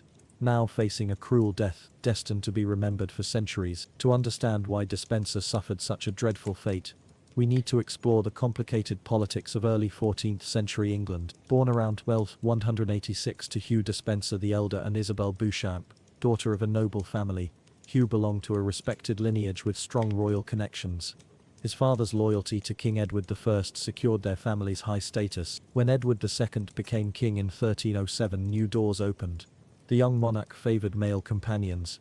His first favourite, Piers Gaveston, stirred conflict and angered the nobles with his arrogance until they forced his removal in 1312, leaving a gap in the king's inner circle. By 1316, Despenser had gained Edward's confidence enough to become chamberlain, granting him close access to the king. Around this period he married Eleanor de Clare, Edward's niece, acquiring the valuable Glamorgan estates in Wales through this alliance. As Hugh's power expanded, so did his appetite for land and wealth. He manipulated legal systems to confiscate lands from other nobles, even exploiting vulnerable widows. His own sister-in-law was among those forced to give up property. During a short exile caused by a noble revolt in 1321, Hugh shockingly turned to piracy, attacking English merchant ships, an outright illegal act. When Edward II reasserted control, Hugh returned with great influence. Between 1322 and 1326, the Despensers, father and son, effectively ruled England. Hugh the Younger controlled who could see the king, oversaw royal finances and governed vast lands. Chronicler John Froissart described him as England's true ruler, despite holding no official title. Whispers spread about Hugh's relationship with Edward. Although married with children, many suspected a scandalous intimate connection that defied church teachings and social norms. Queen Isabella, Edward's wife and daughter of the French king, despised Despenser. Embarrassed by the king's favoritism, she saw her own influence and wealth shrink due to Hugh's schemes. By 1324 he had seized her lands and imprisoned her servants. Even her royal children were taken from her care and placed under Hugh's wife's supervision. Isabella's chance came in 1325 on a diplomatic trip to France. There she joined forces with Roger Mortimer, a powerful lord who had escaped the Tower of London after opposing the Despensers. Mortimer became her lover and ally in a plan to depose Edward II and his favourite. In September 1326, Isabella and Mortimer invaded England with a small mercenary force. What shocked Edward and the Despensers was how quickly the English nobility abandoned them. Years of deceit and cruelty had bred deep hatred. With support evaporating, Edward and the Despensers fled westward, carrying large royal treasures. Their flight was doomed. The Despensers were separated. Hugh the Elder was caught in Bristol and brutally executed on October 27, 1326, hanged in armour, beheaded and courted a horrific end for a once loyal servant. Meanwhile, Edward II and Hugh the Younger fled through Wales but were soon deserted and captured near Neath. Edward was imprisoned and forced to give up the throne to his young son Edward III. Hugh's fate was even more gruesome. Knowing mercy was impossible, Hugh tried to starve himself but failed. On November 24 he stood before a court controlled by his fiercest enemies, Roger Mortimer, Queen Isabella and Lancastrian nobles who had suffered from his ruthless greed. Though it seemed a fair trial, the verdict was already decided. Charged with treason, theft, corruption and manipulating the king, he was found guilty on all counts and sentenced to one of history's cruelest punishments. That morning, Despenser was dragged into Hereford's marketplace before a massive crowd including Mortimer, Isabella and the victorious lords. What followed was a brutal act of public revenge designed to humiliate. Tied to a tall ladder for all to see, Despenser was mocked with a crown made of nettles, a cruel imitation of the royal power he once held. Biblical verses condemning pride were carved on his skin before the torture began. According to Froissart, executioners cut off Hugh's genitals and burned them while he was forced to watch a punishment reflecting accusations of sexual misconduct. Still alive, his abdomen was cut open, his organs removed and slowly burned. The marketplace echoed with his agonizing screams, fueling the crowd's thirst for justice. After long suffering, Hugh was finally hanged. Yet his disgrace continued after death. His body was beheaded and quartered, with parts sent to cities across England. His severed head was displayed on a pike at a London gate. a stark warning against abusing royal favor. The savage nature of Despenser's execution served several purposes: vengeance for his greed and cruelty, and a symbolic cleansing of the corruption he spread through his influence on Edward II and their rumored relationship. Public castration underscored the punishment for alleged sexual wrongdoing. 4 years later, in December 1330, his widow Eleanor de Clare was allowed to collect his remains and bury them on family land in Gloucestershire. Yet only his head, a thigh bone and some fragments were recovered, an undignified end for England's once second most powerful man. Edward II's fate was equally grim. Initially imprisoned, he was murdered in September 1327 at Berkeley Castle. Though modern historians question the details, traditional accounts claim he died by having a red-hot metal rod inserted into his body, a method leaving no marks but symbolically linked to his supposed sexual behavior. The reign of Edward II and the swift rise and fall of Hugh Despenser mark one of medieval England's most turbulent chapters. For centuries, their story was shaped by bias about their relationship. Edward was portrayed as weak and controlled by personal desires, while Hugh was seen as a scheming opportunist exploiting the king's weaknesses. Today, scholars take a more balanced view. They recognize Despenser's extreme greed alienated nearly all nobles but question exaggerated tales of his sexual relationship with Edward II, understanding such rumors were political weapons to destroy enemies. Regardless of the truth about their bond, Despenser's downfall highlights the dangerous mix of power, sexuality, and politics in medieval England. His gruesome death showed the consequences of breaking social rules and making powerful enemies. His story also shows how justice was a public spectacle in that era. Despenser's execution was more than punishment, it was a carefully staged event to send political and moral messages. The treatment of his body, especially the public castration, symbolized condemnation of corruption, sexual misconduct, and the restoration of order. Hugh Despenser's dramatic fall matched his rapid rise. In a few years he went from a little-known knight to the kingdom's most powerful man, only to end as scattered remains displayed across the land. His story is a vivid example of how fragile power was in medieval politics. In a final irony, the regime that replaced Edward II and the Despensers lasted only a few years. Queen Isabella and Roger Mortimer, who arranged Hugh's harsh execution, were overthrown within 4 years when Edward III took full control. Mortimer was executed as a traitor but spared the brutal tortures Despenser faced, showing how political fortunes changed again. 700 years later, Despenser's tale still fascinates and unsettles. Historians often list him among England's most infamous medieval figures. His life inspired dramas, books, and TV shows, portraying him as the classic corrupt royal favorite. Today we view Despenser's execution with horror, aware of medieval justice's cruelty. Yet his story also reminds us that influence, favoritism, and abuse of power are timeless issues. The tragic end of this royal favorite offers a distant but relevant lesson about the complex links between authority, sexuality, greed, and justice, issues still shaping societies today. On April 5, 1531, thick clouds loomed over London as people gathered in Smithfield, a site known for both bustling markets and harsh punishments. That day became infamous for a brutal execution. At the heart of the square stood a large brass cauldron, heated with fire and filled with boiling water. The crowd grew restless as guards brought forward a prisoner in chains. Richard Rose, formerly a cook for Bishop John Fisher of Rochester. His pale, tense face reflected his terror. He was sentenced to be boiled alive, his body dissolving in the scalding water. To understand this grim event, we need to rewind to February, when England was in deep unrest. King Henry VIII sought to annul his marriage to Catherine of Aragon, in order to wed Anne Boleyn. This caused a fierce divide between those backing the king and religious loyalists opposing the split. Bishop Fisher stood as a leading critic of Henry's plans, making him a target not only of the king but also of Anne Boleyn's supporters. To protect himself, Fisher changed his sleeping quarters nightly and had his meals carefully inspected. Among his household staff was Richard Rose, a quiet, unassuming cook working at Lambeth until the crucial night of February 18. That evening, during a dinner featuring a thick soup typical of the era, Rose secretly added a mysterious substance. He later claimed it was intended as a crude joke, expecting only mild stomach discomfort, not deadly poisoning. The bishop ate only a small amount while others had larger servings. As usual, leftovers were distributed to the poor nearby, including 2 individuals named Bennett Kerwin and Alice Triet. Within hours, those who ate the soup suffered terrible symptoms: severe stomach cramps, vomiting, sweating, and muscle pain. Though Fisher survived, likely because of his small portion, many others became gravely ill. Kerwin and Triet died by the next day, their bodies showing signs of agonizing poisoning. News of the poisoning soon reached Henry's court. Although the king opposed Fisher politically, he saw the incident as a direct threat to the monarchy's security. If church leaders could be targeted, so could royalty. He ordered a swift inquiry. Rose was caught while trying to escape London. At the Tower he was tortured brutally. His limbs stretched painfully until he confessed to adding the substance, though he insisted he did not realize it was lethal. The case's handling was unusual. On February 28, Henry VIII personally spoke to Parliament about the poisoning, an extraordinary act for a monarch. He declared the crime not just against Fisher but a betrayal of royal authority itself. Parliament, fearing royal wrath, passed a new law, the Act for Poisoning 22 Henry VIII Chapter 9, labeling such offences as high treason punishable by death through boiling, a terrifying sentence invented after the crime to justify this extreme penalty. Historians debate Henry's motives.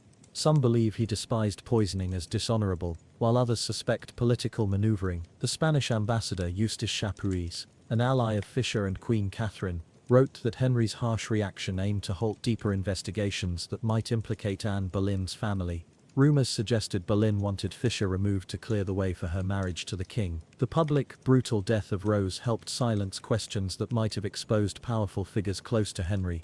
Regardless of the truth, Rose's execution occurred on April 5 in front of a large crowd. Vendors sold goods among the onlookers, turning the grim scene into a morbid spectacle.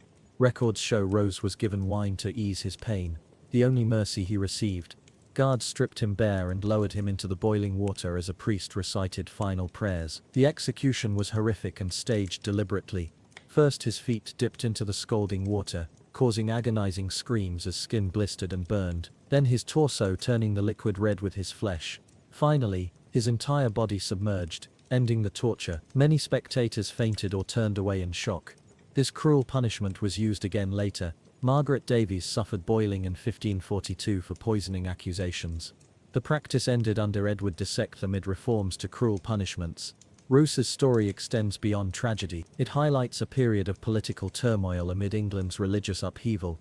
Bishop Fisher himself was executed in 1535 for opposing Henry's religious authority. Anne Boleyn, tied to these events, was executed in 1536 under likely false charges to allow Henry's next marriage. Henry's reign, lasting 16 more years, was marked by multiple wives, a break with Rome and the rise of Protestantism. His paranoia and brutality only deepened. Today, Smithfield bustles as a modern London district with little visible reminder of its grim history. Richard Rose's tale represents a dark chapter, a time when law blended with cruelty, when rulers twisted justice for political ends, and when a life's value was often tied only to power struggles. We may never know the full truth of Rose's guilt, whether he knowingly poisoned the bishop, was an unwitting pawn, or a victim of political intrigue. What's clear is that his punishment was far harsher than most contemporaries would consider just. His death by the very act of cooking carried symbolic weight, delivering a grim message of revenge and control, revealing a starkly different sense of justice. Half a millennium later, our views on law, governance and punishment have shifted toward fairness and rehabilitation. Yet the story of Richard Rose endures as a powerful reminder of how fragile civilization can be, how justice can be corrupted, and how history's darker echoes linger beneath even the busiest streets. Exploring Europe's medieval agricultural history reveals many nutritious plants that were once staples but have since vanished from our diets. These forgotten crops aren't just relics, they might offer valuable answers to current challenges in food security and farming, having supported populations through centuries of changing climates. Consider skirret, prized in medieval times for its low-maintenance nature. Unlike today's root vegetables that demand constant care, skirret regrew annually with little effort, producing clusters of slender white roots underground. These roots were naturally sweeter than carrots or parsnips, making them a delicacy favored by the wealthy who often cultivated them in castle gardens. Skirret was especially dependable during severe winters when other crops failed, becoming a crucial sustenance source. Historical farming records show it aided families during food shortages. People prepared it roasted, boiled in hearty soups or sweet dishes, much like how potatoes are used now. However, as farming shifted toward faster-growing crops, skirret slowly disappeared. Alexander's, introduced to Britain by the Romans, also gained favor among medieval gardeners for its versatility. This hardy plant spread beyond cultivated areas, resembling a weed, yet tasted far superior to most wild greens. What set Alexander's apart was that every part was edible: stems, leaves, flowers, roots, and seeds. Young stems served as a celery substitute, Flowers brightened salads, and seeds replaced pepper. Its leaves added a parsley-celery flavor to soups, growing up to 6 feet tall with vivid yellow flowers attracting beneficial insects. Alexander's thrived on coastal cliffs and paths without care. Despite its many uses, it faded from kitchens after celery became widespread in the early 18th century. Today, wild Alexanders often go unnoticed despite their culinary past. The origins of Good King Henry's name remain unclear, but this plant was widespread in medieval Europe, found both wild and in gardens. It required minimal effort, returning yearly without replanting. Research indicates Good King Henry had more iron than spinach, and ample vitamin C, nutrients often lacking in medieval diets. Its tender spring leaves filled seasonal gaps. Depending on growth stage, people ate its shoots like asparagus, mature leaves like spinach, and small flower clusters akin to broccoli. It also had medicinal uses. Its leaves treated wounds and root-based remedies aided digestion. Some regions nicknamed it all good for its many benefits. Yet as farming commercialized, this once essential plant fell into obscurity. Salsify, a peculiar root vegetable, offered a surprising flavor resembling oysters, highly valued during meat and seafood-free religious periods. Church documents from the 1400s mention its cultivation for Lenten meals. 2 varieties existed, white and black salsify. Both had long, rough roots that needed peeling before cooking, a reminder that tasty food isn't always visually appealing. Its greatest asset was winter hardiness, surviving freezing weather and providing fresh food during scarce months. Once harvested, salsify stayed fresh for a long time, a precious trait before refrigeration. Modern agriculture abandoned it due to its slow growth and odd appearance. Medieval diets also included unusual items by today's standards. Take the medlar, a small brown fruit with an open bottom showing seeds inside. When freshly picked, medlars were hard, bitter, and inedible. Gardeners knew these fruits needed bletting, a controlled softening by storing for weeks until they darkened and sweetened. This process transformed them into a delicacy with cinnamon-like flavor beloved in medieval times. Recipe books from the 1200s featured medlar pastries, preserves, and drinks. Their odd shape inspired colorful medieval slang, often crude, linked to body parts. Ripening in late autumn, medlars became one of the last fresh fruits before winter. After bletting, they stayed edible for weeks, offering rare sweetness in cold months. Yet today's focus on quick-yield crops caused medlars to fade from memory. Chickweed, unlike carefully tended plants, appeared naturally all over medieval Europe. This small leafy plant with tiny white flowers grew freely in gardens, fields, and paths, but offered surprising health benefits. Farmers valued its persistence. It thrived in various soils, popped up when conditions allowed, and produced many seeds.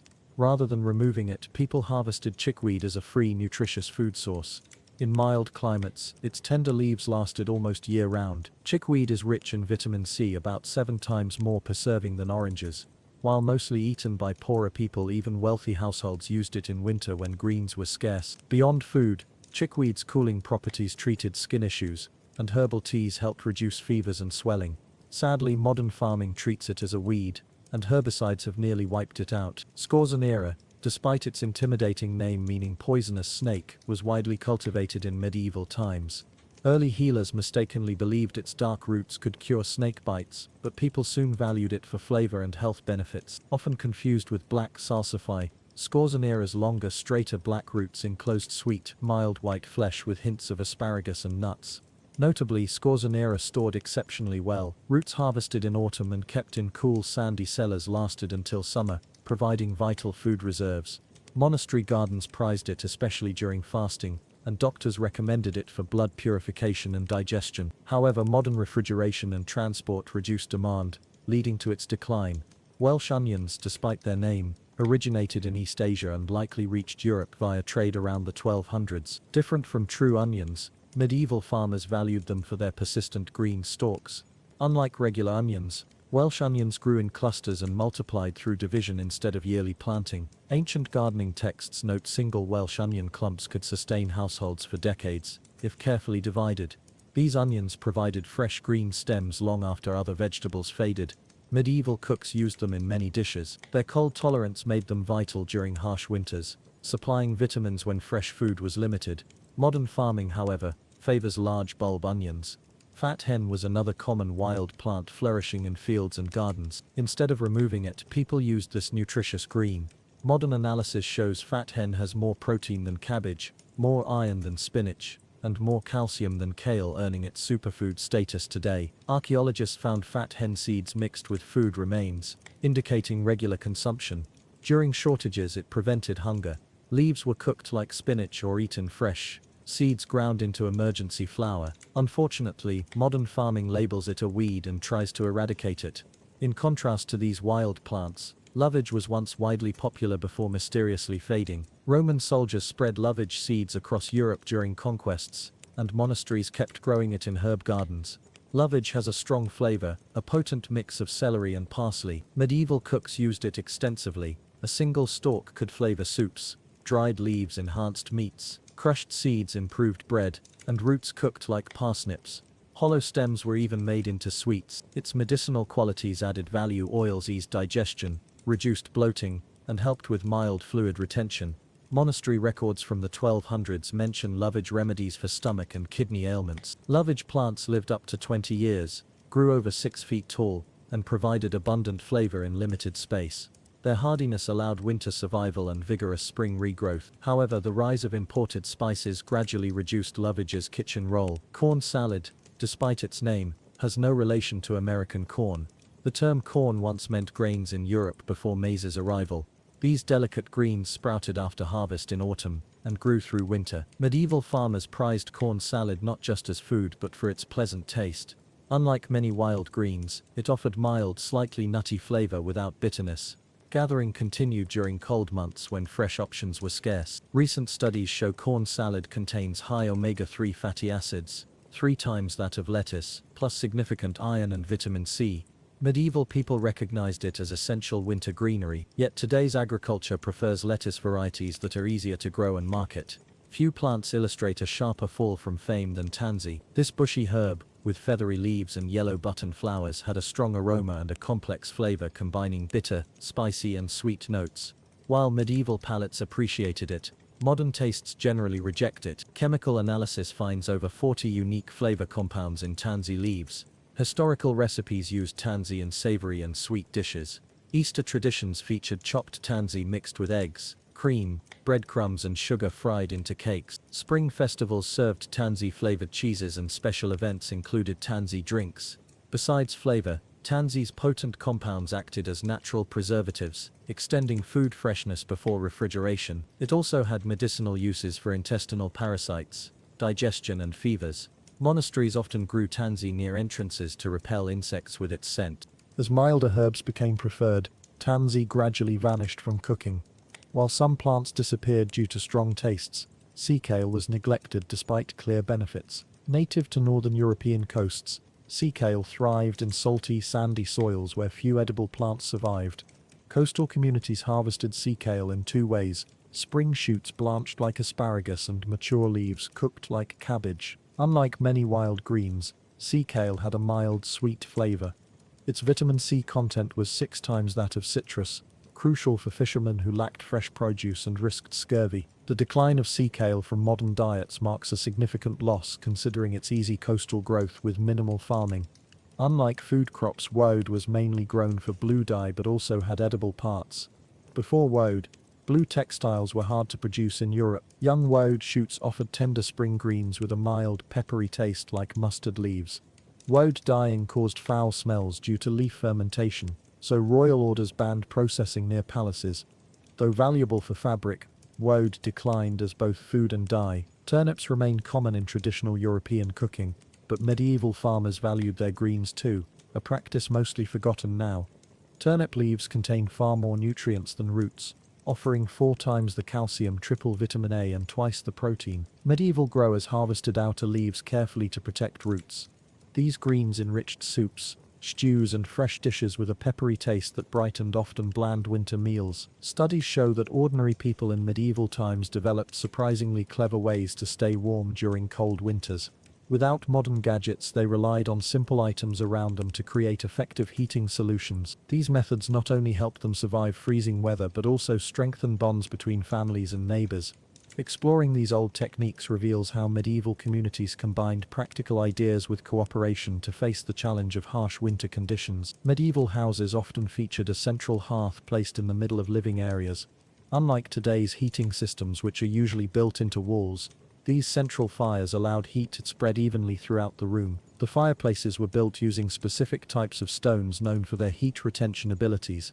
These rocks absorbed warmth from the fire and slowly released it long after the flames had died, acting as natural heat reservoirs. This central fire also created a natural gathering spot where family members cooked meals, worked on tasks, and shared conversations.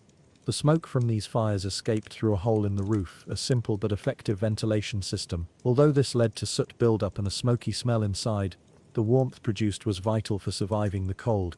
The hearth was more than just a heat source, it was the heart of the home's daily life. Medieval builders also used smart sun-oriented designs in their homes. They positioned houses to capture the low winter sun, especially through windows on the south-facing side, allowing sunlight to warm interiors. Thick walls made from stone or packed earth served dual purposes, supporting the structure and insulating the home. These thick walls absorbed heat during the day and gradually released it at night, helping maintain a stable indoor temperature despite freezing outdoor air. Natural materials like wood and dried plants further helped to reduce heat loss. In colder regions, some homes were partially dug into hillsides to take advantage of the Earth's steady underground temperature. This clever combination of methods reflects the deep understanding medieval builders had of nature and their ability to use local resources wisely. Roofs constructed from layered dried plants, such as straw or reeds, were common and highly effective at preserving heat. These thick plant layers acted as barriers, preventing warmth from escaping and blocking cold drafts from entering. The materials were inexpensive and readily available from farming leftovers and gathered plants, and they naturally resisted water, protecting homes from rain and snow. While these roofs required regular maintenance due to decay and pests, the warmth they provided made the effort worthwhile.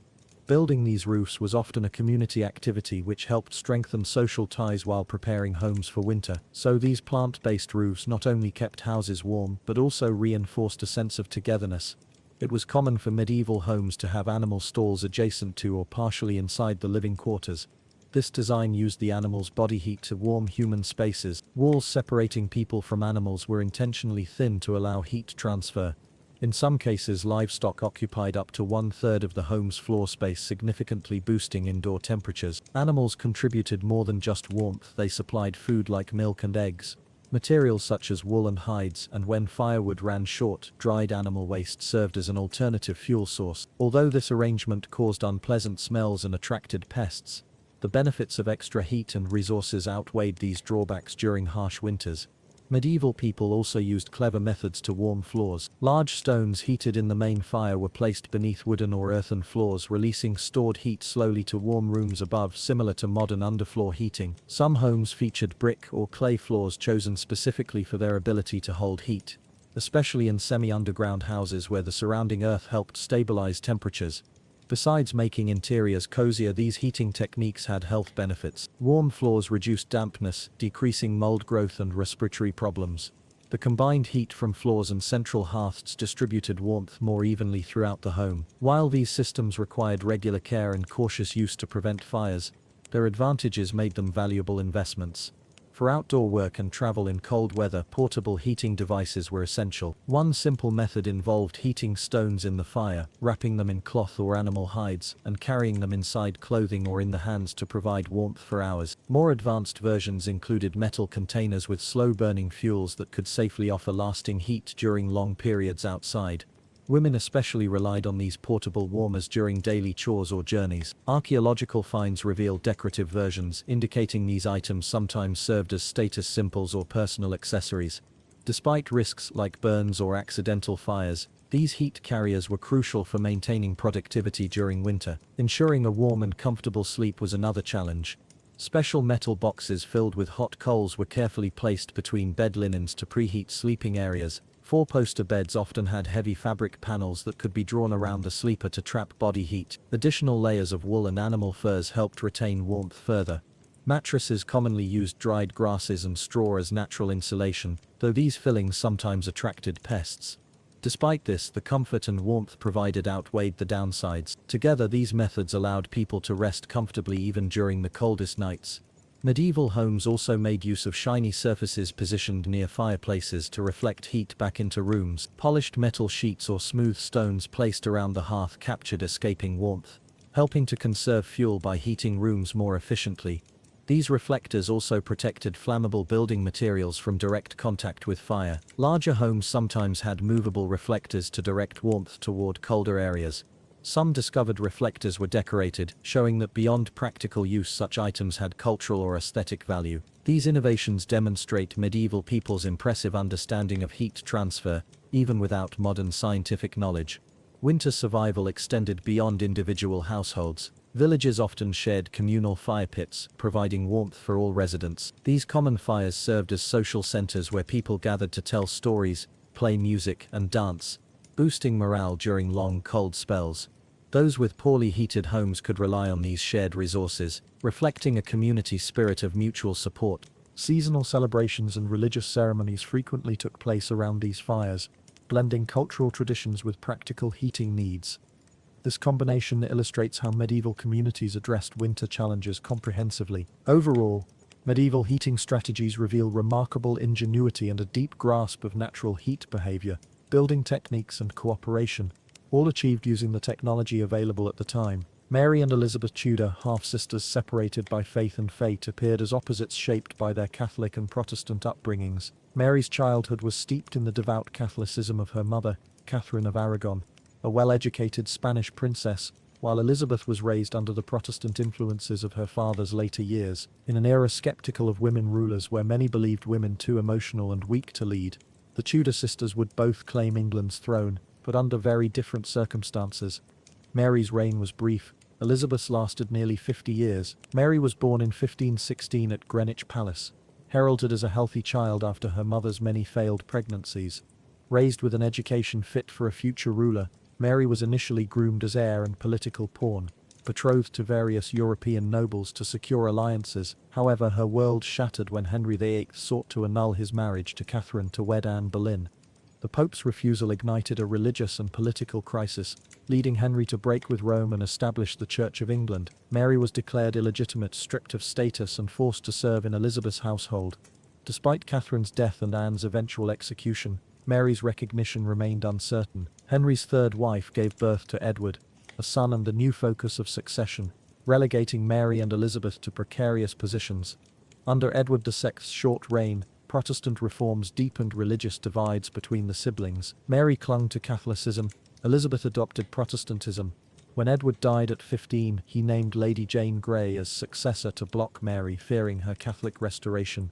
Mary's supporters rallied behind her. The nation rejected Jane, and Mary triumphantly entered London as Queen in 1553, with Elizabeth following closely. An uneasy partnership between two powerful Tudor women. Mary's reign marked a determined, often ruthless effort to restore Catholicism, including marriage to Philip of Spain and persecution of Protestants, earning her the infamous nickname Bloody Mary. Yet her hopes for an heir ended in heartbreak with a phantom pregnancy, and Philip's departure signaled the fading of her alliance.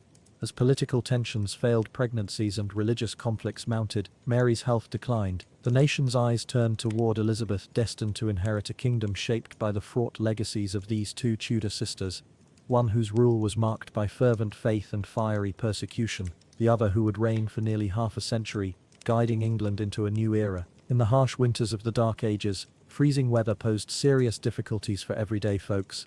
Lacking modern heating, they relied on smart, time-proven strategies to endure the cold. These age-old techniques reveal their practical knowledge and keen insight into the natural world around them.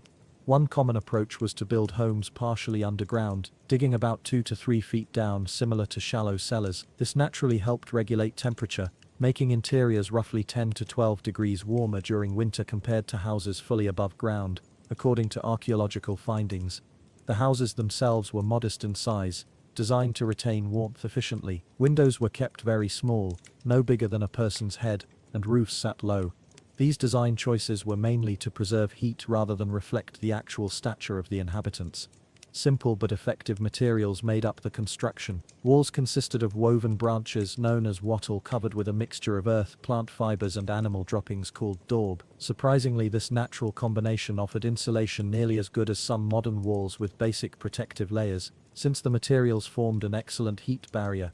Instead of placing fireplaces along walls, these homes typically featured a central fire pit. This hearth served multiple purposes: heating, cooking, and socializing.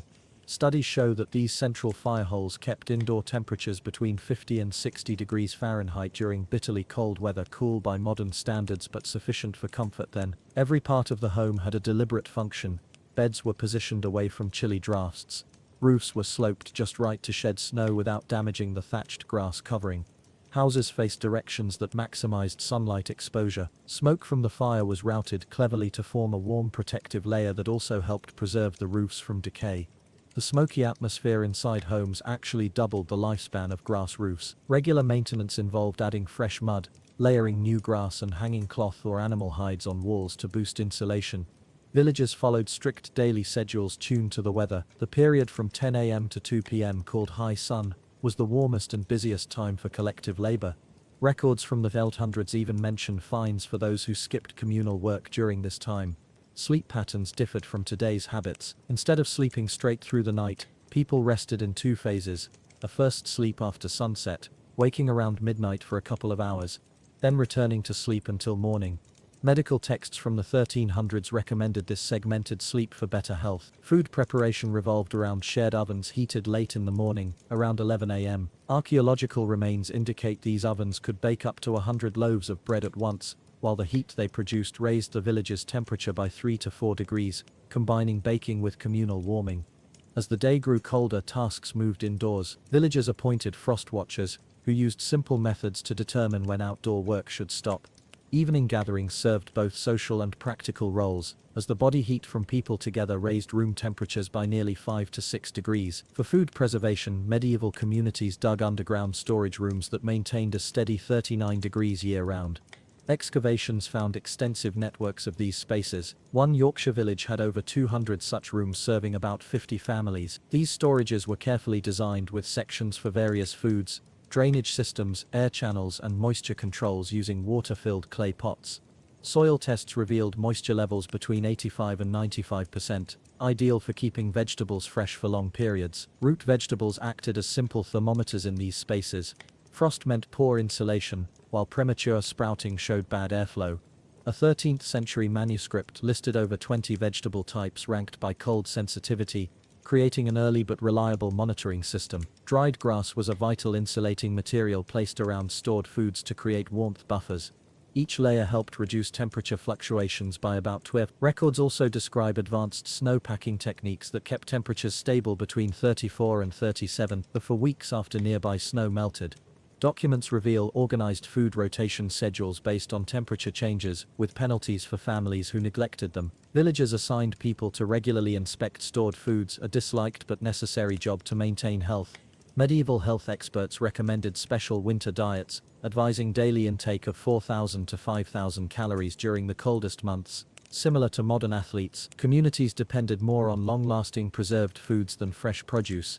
The staple winter meal was pottage, a thick stew kept simmering for days or weeks by continually adding ingredients. Analysis of ancient cooking pots shows meals lasting up to 3 weeks, with constant heat killing harmful germs. Property records suggest layered food storage: underground vegetables at the bottom for lasting energy, beans in the middle for protein, and grains on top for quick calories. Studies of preserved foods show this method offered better nutrition balance than many modern diets. Fermentation was widespread: grains brewed into beer, fruits into wine, and vegetables preserved. A late 13th century document describes a thick honeyed winter drink with about 400 calories per pint. Lab tests of recreated medieval fermented foods show beneficial bacteria levels up to 10 times higher than today's versions. Winter bread was dense and mildly fermented, quite unlike modern varieties. Rough grinding kept bran and germ intact, providing fiber levels that exceeded current daily recommendations by 3 days. Chemical analyses show medieval bread contained up to 40% more nutrients than today's whole grain products. Historical texts specify meal times: a large morning portion to warm the body, refills at midday, and smaller evening servings to maintain heat overnight. Research confirms this pattern aligns closely with current knowledge of body rhythms. Evidence from the mid-1200s shows entire families, sometimes 6 people, shared wooden platforms layered with dried grass. Modern experiments indicate this setup helped survival in freezing weather, with combined body heat raising the local temperature by 7 to 9 degrees. Medieval sleepers rested half-sitting rather than lying flat, cutting exposure to cold air by about 30%. Legal records mentioned sleep checkers who ensured proper bed use during severe cold, imposing penalties for inadequate setups. Beds were cleverly layered, a grass base changed seasonally, a wool middle layer, if available, and household fabric on top. These platforms were tilted roughly 15 degrees to balance airflow and retain warmth. Modern testing shows they stayed 11 to 13 degrees warmer than flat surfaces. Beds sat exactly 18 inches above the floor, with some placed over animal quarters for extra heat. Family members rotated sleeping positions throughout the night, putting the youngest and oldest in the warmest spots. Unlike today, medieval winter clothes were left unwashed intentionally to keep natural wool oils that repel moisture. Lab studies of preserved fabric reveal unwashed wool had 40% better water resistance than cleaned material. Clothing typically consisted of several wool layers, each treated differently for specific uses. These layers trapped air better than many modern synthetics.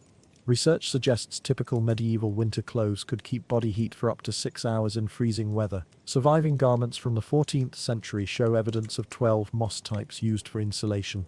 Each moss was selected for special qualities, some to fight germs, others for excellent air trapping.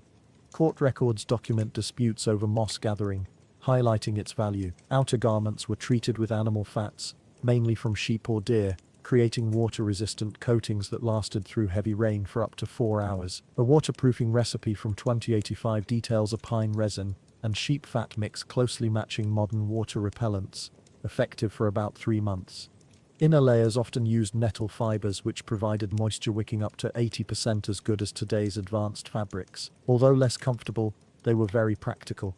Medieval hats had adjustable parts to shift with the wind, reducing chill by as much as 60%. Shoes had pointed tips minimizing contact with cold ground, cutting heat loss through feet by about 25% compared to typical footwear then. Villagers gathered in groups of 20 to 30 to work on clothes, using shared body heat to warm the space. Documents note these meetings saved roughly 3 weeks of firewood by raising indoor temperatures 5 to 6 degrees. Keeping animals indoors was common during winter. One cow alone could raise room temperature by 3 to 4 degrees. Typical households housed 3 to 4 cows plus smaller animals. Studies show that placing animals strategically could boost warmth by 10 to 11 degrees, lasting up to half a day. Specific home areas were set for different animals based on their heat output. Cows, the biggest heat sources, stayed near sleeping quarters. Pigs, producing about half the warmth of cows, were kept near food storage, and even chickens were valued for warming small spaces. Documents from the 1200s compare animal heat output. 1 cow equals 4 sheep or 16 chickens, a ratio modern science confirms within 5%. Animals created special indoor climates. Their heat and breath raised humidity to about 60%, preventing freezing and mold, protecting wooden structures and reducing breathing problems caused by dry air. Excavations revealed raised platforms and feeding spots arranged to spread heat efficiently. One site showed cow breath directed toward family beds. Airflow studies confirm these setups could add 3 to 4 degrees Fahrenheit warmth. Historical accounts describe disputes over animal placement for heat, with formal evaluations based on size, age, and health surprisingly accurate by modern standards. Floors combined dried grass and ash layers that absorbed animal waste and produced extra warmth through decomposition. Samples from preserved medieval homes suggest this system added about 2 degrees while generating natural disinfectants to reduce illness. These winter survival methods reveal how medieval commoners developed a deep knowledge of natural science and environment management through generations of careful observation and innovation. Their combined use of housing design, community cooperation, food storage, nutrition, sleep habits, clothing, and livestock care shows remarkable resourcefulness in enduring severe winters without modern tools. Many of these ancient strategies anticipated scientific principles only formally discovered centuries later. Some, like breathable insulation and passive heating, rival the efficiency of today's best solutions. This thorough approach to winter survival remains one of the most impressive and often overlooked achievements of ordinary medieval people. Often remembered as a beloved royal icon, Elizabeth Bowes-Lyon's gentle public image concealed a far more complicated personality. Globally recognized as the Queen Mother, she was warm and approachable in public, yet privately she could be stern and even severe, a duality that Princess Diana would later come to know well. Born on August 4, 1900 into a wealthy aristocratic family as the 9th of 10 siblings, her father was so captivated by her delicate looks that he gave her the middle name Angela. But beneath this fragile exterior lay a strict commitment to etiquette. On one occasion, After someone helped her up from a fall, she sharply corrected them for calling her dearie instead of the proper ma'am, even giving a lesson on pronunciation by comparing it to the word spam. Though her family placed more importance on social ties than academics, Elizabeth stood out for her sharp mind. Teachers praised her schoolwork and she consistently performed well on exams. Her sheltered childhood was dramatically changed on her birthday when World War I broke out, thrusting Britain into conflict with Germany. Too young at first to take part in the war effort, she eventually confronted its grim realities. 4 of her brothers joined the armed forces. Her eldest brother Fergus was killed in action, and another was captured. Their family estate, Glamis Castle, was transformed into a convalescent home for wounded soldiers, where Elizabeth showed genuine kindness while nursing the injured. Following the war, Prince Albert, the younger son of King George V, sought her hand in marriage. Their relationship was far from smooth. She turned down his first proposal in 1921, viewing him as shy and awkward. More importantly, she feared losing her independence by marrying into royalty. Despite her refusals, Albert persisted. After she declined his second proposal, he sought the help of his mother, Queen Mary, who met Elizabeth and declared her the ideal match for Bertie, Albert's nickname. While weighing her choices, Elizabeth was rumored to have shown interest in Albert's aide, James Stuart, and even flirted with Albert's older brother, Edward, the Prince of Wales. However, Edward, notorious for his many affairs, never seriously pursued her. In January 1923, nearly 2 years after their courtship began, Elizabeth accepted Albert's third proposal. The news disappointed many single men across England. They wed in April 1923 at Westminster Abbey. During the ceremony, Elizabeth placed her bridal bouquet on the tomb of the unknown warrior, honoring her late brother Fergus. As Duchess of York, Elizabeth quickly gained public admiration. Her affection for Albert reportedly deepened after the birth of their daughters. Princess Elizabeth, later Queen Elizabeth II, and Princess Margaret, born 4 years apart. When King George V passed away in January 1936, the monarchy faced turmoil. The crown went to Elizabeth's brother-in-law, Edward, whose notorious reputation raised concerns about his suitability. Within months, Edward abdicated to marry Wallis Simpson, an American divorcee, making Elizabeth's husband the new monarch, King George VI. Contrary to fairy tale versions, Elizabeth resented this sudden promotion. She openly disliked Wallis Simpson, once coldly ignoring her at Balmoral Castle by declaring, "I came to dine with the king." Privately, she referred to Simpson as "that woman," and refused to acknowledge her royal title even after Edward's marriage. After their coronation, Elizabeth and George VI described their new roles as a burden of honor that severely strained their personal happiness. During World War II, Elizabeth stood firmly by her husband as a symbol of British resilience. When her mother, Lady Strathmore, passed away, she famously refused to evacuate to Canada, saying, "The children won't leave without me, I won't go without the king, and the king will never leave his country." However, her wartime visits drew criticism. While touring London's bomb-ravaged East End, Elizabeth wore bright pastel suits and elegant jackets. Many residents enduring hardship saw her refined attire as out of touch. Some even shouted and threw objects at her. Surprisingly, Elizabeth never grasped their anger, believing it was important to look her best, much as her subjects would dress up to see her. After Buckingham Palace was bombed, Elizabeth remarked, "I'm glad we were bombed, now I can face the people of the East End." Her wartime influence was so significant that Adolf Hitler reportedly called her Europe's most dangerous woman. Records also suggest she held anti-Jewish sentiments and supported efforts to appease Hitler before the war. Post-war, Elizabeth embraced a more extravagant lifestyle. She hosted lavish gatherings at Windsor Castle where officials engaged in playful games. She enjoyed watching Italian boys being chased by hounds for fun. Behind her composed public face, Elizabeth drank heavily every day, starting with Dubonnet at noon, red wine at lunch, port and martinis before dinner, and champagne during meals. Enough to affect even much larger people. Her public poise wasn't flawless, less flattering moments surfaced. On a 1947 South Africa tour, she struck a fan approaching her with an umbrella. Many reports claim she looked down on ordinary citizens, a behavior she excused as patriotism. Her assistant noted that she often questioned why people wanted her to kiss their babies and would mock voices of former servants during visits.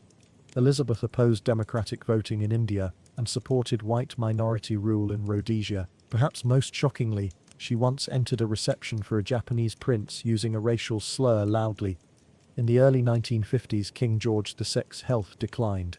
After years of circulation issues, he was diagnosed with lung cancer in 1951. Surgery failed, and he died in February 1952. Elizabeth lost both her husband and the title of Queen Consort. Overwhelmed with grief, she retreated to Scotland, intending to give up royal duties. Only Winston Churchill's encouragement convinced her to return to public life. Elizabeth never forgave Edward and Wallis Simpson, blaming them for her husband's early death. She believed Bertie might have lived longer without the crown's pressures. When Edward and Wallis tried to attend the funeral, Elizabeth barred their entry. Even her own brother was kept out. Notably, she showed no tears at the funeral, maintaining a stoic front as a symbol of British strength. Widowed at 51, Elizabeth secured her place by having her daughter call her Queen Elizabeth the Queen Mother, reminding everyone of her continuing status. She maintained a costly lifestyle into old age. In 1998, media revealed she had racked up a massive £4 million overdraft due to lavish spending. Unbothered, she attended horse races the very day the story broke, showing complete indifference. Elizabeth lived to become one of the longest-living royals, celebrating her 100th birthday in 2000 across the Commonwealth. For the celebration, she insisted her cake's icing include gin. During the 1980s, as Prince Charles and Princess Diana's marriage faltered, Elizabeth grew to dislike Diana, once saying, "Though she's young, she should have known better." As a traditionalist, Elizabeth felt Diana's behavior and public image damaged the monarchy. Some conspiracy theories about Diana's death suggested palace involvement, partly fueled by Diana's own interviews predicting her fate, though none were proven. One of the darkest revelations surfaced in 1987 when it was found that Elizabeth's nieces, Catherine and Nerissa Bowes-Lyon, thought dead for years, were actually confined in a psychiatric hospital for decades. With the family's knowledge, investigations revealed they had developmental disabilities rather than mental illness. Critics accused Elizabeth and relatives of hiding them out of shame and falsifying death certificates. Elizabeth denied knowledge, blaming paperwork mistakes, a claim many doubted, especially as she said the mental weakness came from the other side of the family. Elizabeth also distanced herself from her nephew Timothy, who struggled with alcoholism. She never visited him and missed his wife's funeral after she took her own life following the death of their child. Elizabeth's great niece. One notable contribution was her support for her husband's speech therapy to overcome his stammer, a story later portrayed in the film The King's Speech. She was also known for her charm, famously shaking a stray dog's paw during a formal event. Throughout her life, Elizabeth spoke little in public. This earned her the nickname the Smiling Duchess because of her quiet but cheerful demeanor. During her husband's reign, she believed silence was a powerful royal tool, calling it being completely oyster. Although she lived an exceptionally long life, her final years showed frailty. Concerned about her image, she arranged helicopter transfers between homes to avoid photos of her in a wheelchair. She passed away peacefully on March 30, 2002 at Windsor Castle. True to her focus on image, her funeral was carefully planned. Her coffin was decorated with a wreath made from chamomile grown in her garden, a flower she had requested be placed on the tomb of the unknown warrior, echoing the tribute she made on her wedding day nearly 80 years earlier. Elizabeth Bowes-Lyon's life story reveals a woman of striking complexity behind her polished public persona. While widely admired during her lifetime, historical records show a more nuanced figure, one whose mixture of strengths and flaws helped shape her into one of the most enduring and significant personalities in British royal history. The common picture of medieval rural labourers usually highlights endless suffering and hunger. Yet, this usual story deserves a deeper look beyond the usual assumptions. Many believe that peasants survived by eating bugs and dirt, but old records paint a more detailed scene. Their meals weren't fancy or varied, but they didn't go hungry all the time either. Grains formed the foundation of a rural worker's diet. Most of their daily food was bread. Unlike today's soft and fluffy loaves, medieval bread was dense, coarse, and made from grains grown locally. Barley and rye bread were eaten by common folk, while the rich enjoyed fine wheat bread. A typical laborer might eat about 450 to 900 grams of bread daily, almost a whole modern loaf on their own. Grain porridge was another staple. It was cheap, filling, and easy to make, usually just oats or barley boiled in water. Meals often included vegetables grown in small gardens near their houses, such as beans, onions, and root vegetables. Meat was a rare luxury for field workers. It mostly appeared at festivals or religious celebrations, maybe 40 to 50 times a year for the luckier ones. Pork was the most common meat since pigs were easy to keep and could forage nearby.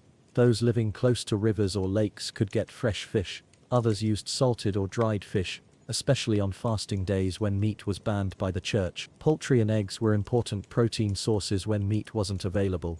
Since clean drinking water was often scarce, fermented beverages were safer, and even children drank them.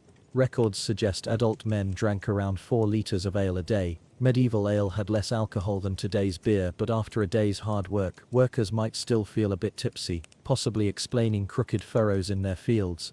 Cooking then was much slower than today. Women who usually did the cooking spent many hours each day baking bread, from grinding grain by hand, mixing dough, letting it rise, to baking it in shared ovens or over home fires. This was very different from the quick meals we eat now. When crops were plentiful, this diet gave enough energy for tough labor, but a bad harvest could mean disaster. Bad weather or wars could cause serious food shortages. There was never full food security. Old tales tell of desperate times during famines, like making flour from tree bark or boiling animal leather for nutrition. Food availability closely followed the seasons. Late winter and early spring were hardest. The hunger gap when stored food ran low and new crops weren't ready. Autumn after harvest was the most abundant time. One tradition was baking huge loaves after the harvest, sometimes weighing over 18 kilograms. These large breads helped workers survive tough periods and hard work. Though their grain-heavy diet may seem dull today, it was the backbone of medieval life. Still, food was just one part of their daily struggles. Medieval rural homes were far from comfortable. A typical farm worker's house was very small by modern standards, usually just 1 or 2 rooms for the whole family. These weren't roomy homes with closets or bathrooms. They built houses using wooden frames from nearby trees like pine, oak, or elm. Walls were made of wattle and daub woven twigs covered in a mix of soil, plants, animal dung and clay. This created a solid barrier against cold wind. Floors were just packed dirt. Sometimes people spread plants on the floor, but these quickly got dirty with food scraps and animal droppings. Floors were rarely cleaned and often smelled bad. Roofs were bundles of dried plants tied together. Well-kept straw roofs could last up to 20 years but often housed rats, bugs and birds. Roofs had holes at the top to let smoke out. Heating and cooking were done over an open fire in the main room. Most houses didn't have chimneys until late in the Middle Ages, so smoke filled the upper parts before escaping through the roof hole or the straw. Windows were rare luxuries. Most houses had just small gaps covered by cloth, parchment or wooden shutters when it rained. Glass windows were very uncommon, found mostly in churches or rich homes. During winter, homes got crowded as animals moved inside with people. Cattle, goats, chickens and pigs often shared the same room. Not because people liked this, but because animals helped keep the place warm and protected them from cold or thieves. Privacy was almost non-existent. Families slept together in one room, often squeezed into large straw beds. Children might sleep near parents' feet or on nearby floor spots. Small biting insects were a common annoyance. Studies of medieval houses show they were about 37 square meters, smaller than many modern tiny apartments. Families of 5 to 8 people lived packed into these spaces. Storage required clever use of space. Ropes hung from ceiling beams held drying herbs and smoked meat. Tools hung on walls. Every corner had a purpose, nothing went to waste. These simple homes gave basic shelter from weather and wild animals but needed constant repairs. Money mattered in medieval villages too. Let's see what a day's hard work could buy for rural workers. Most villagers worked the land, ploughing, planting, harvesting and caring for animals. The work was tiring and constant, changing with the seasons. Spring was for ploughing and sowing, summer for upkeep, autumn for gathering, winter for tool repairs, making cloth and indoor jobs. Those not farming had other crafts like metalworking, carpentry, leatherwork, or weaving. Women brewed ale, baked bread, and processed fibers along with household chores. Children helped from about age 7, learning skills or assisting parents. In 14th century England, unskilled workers earned 1 or 2 pennies per day. Skilled craftsmen like carpenters or blacksmiths could earn 3 or 4 pennies daily. Back then, a penny was worth much more than today. What could they buy? A good loaf of bread cost about half a penny. A chicken was 2 pennies. A gallon of simple ale sold for 1 penny. Basic cloth for a shirt cost 3 or 4 pennies. Rural workers often lived with little financial safety. A bad harvest or sudden expense could cause debt or worse. Pay wasn't always coins. Many got food, housing or land in exchange for work. For instance, a blacksmith might repair tools for grain. Some worked extra days for landlords instead of rent. Regular wages were still new. Many farmers were tied to the land legally, working without wages but keeping part of their harvest after giving the landlord a share. Social and economic status largely depended on birth. Medieval English documents reveal interesting facts about wages. After the Black Death killed nearly half the population in the 14th century, workers became scarce and wages rose sharply, sometimes doubling or tripling. This worried rulers so much that King Edward III made laws in 1351 to freeze wages at pre-plague levels, but workers found ways to get around these rules. Court cases show penalties for those demanding higher pay. One Oxford builder earned 5 pennies a day plus meals, very generous for that time. Despite humble homes and minimal food, medieval farmers had little chance to improve their living standards. Surviving on low income was one of many daily struggles. Contrary to popular belief, medieval field workers did not toil non-stop without breaks. They actually had many days off. Their schedule followed church rules. Sundays were official rest days. Working then risked harsh punishments. These days allowed rest, church attendance and family time. But Sundays were just the start. There were 40 to 50 church holidays yearly when work was forbidden. Including Sundays, workers had about one rest day for every 3 days worked. Major festivals lasted several days. Christmas, for example, lasted 12 days from December 25 to January 6. During these times, work completely stopped. What did workers do during these breaks? Drinking together was very popular.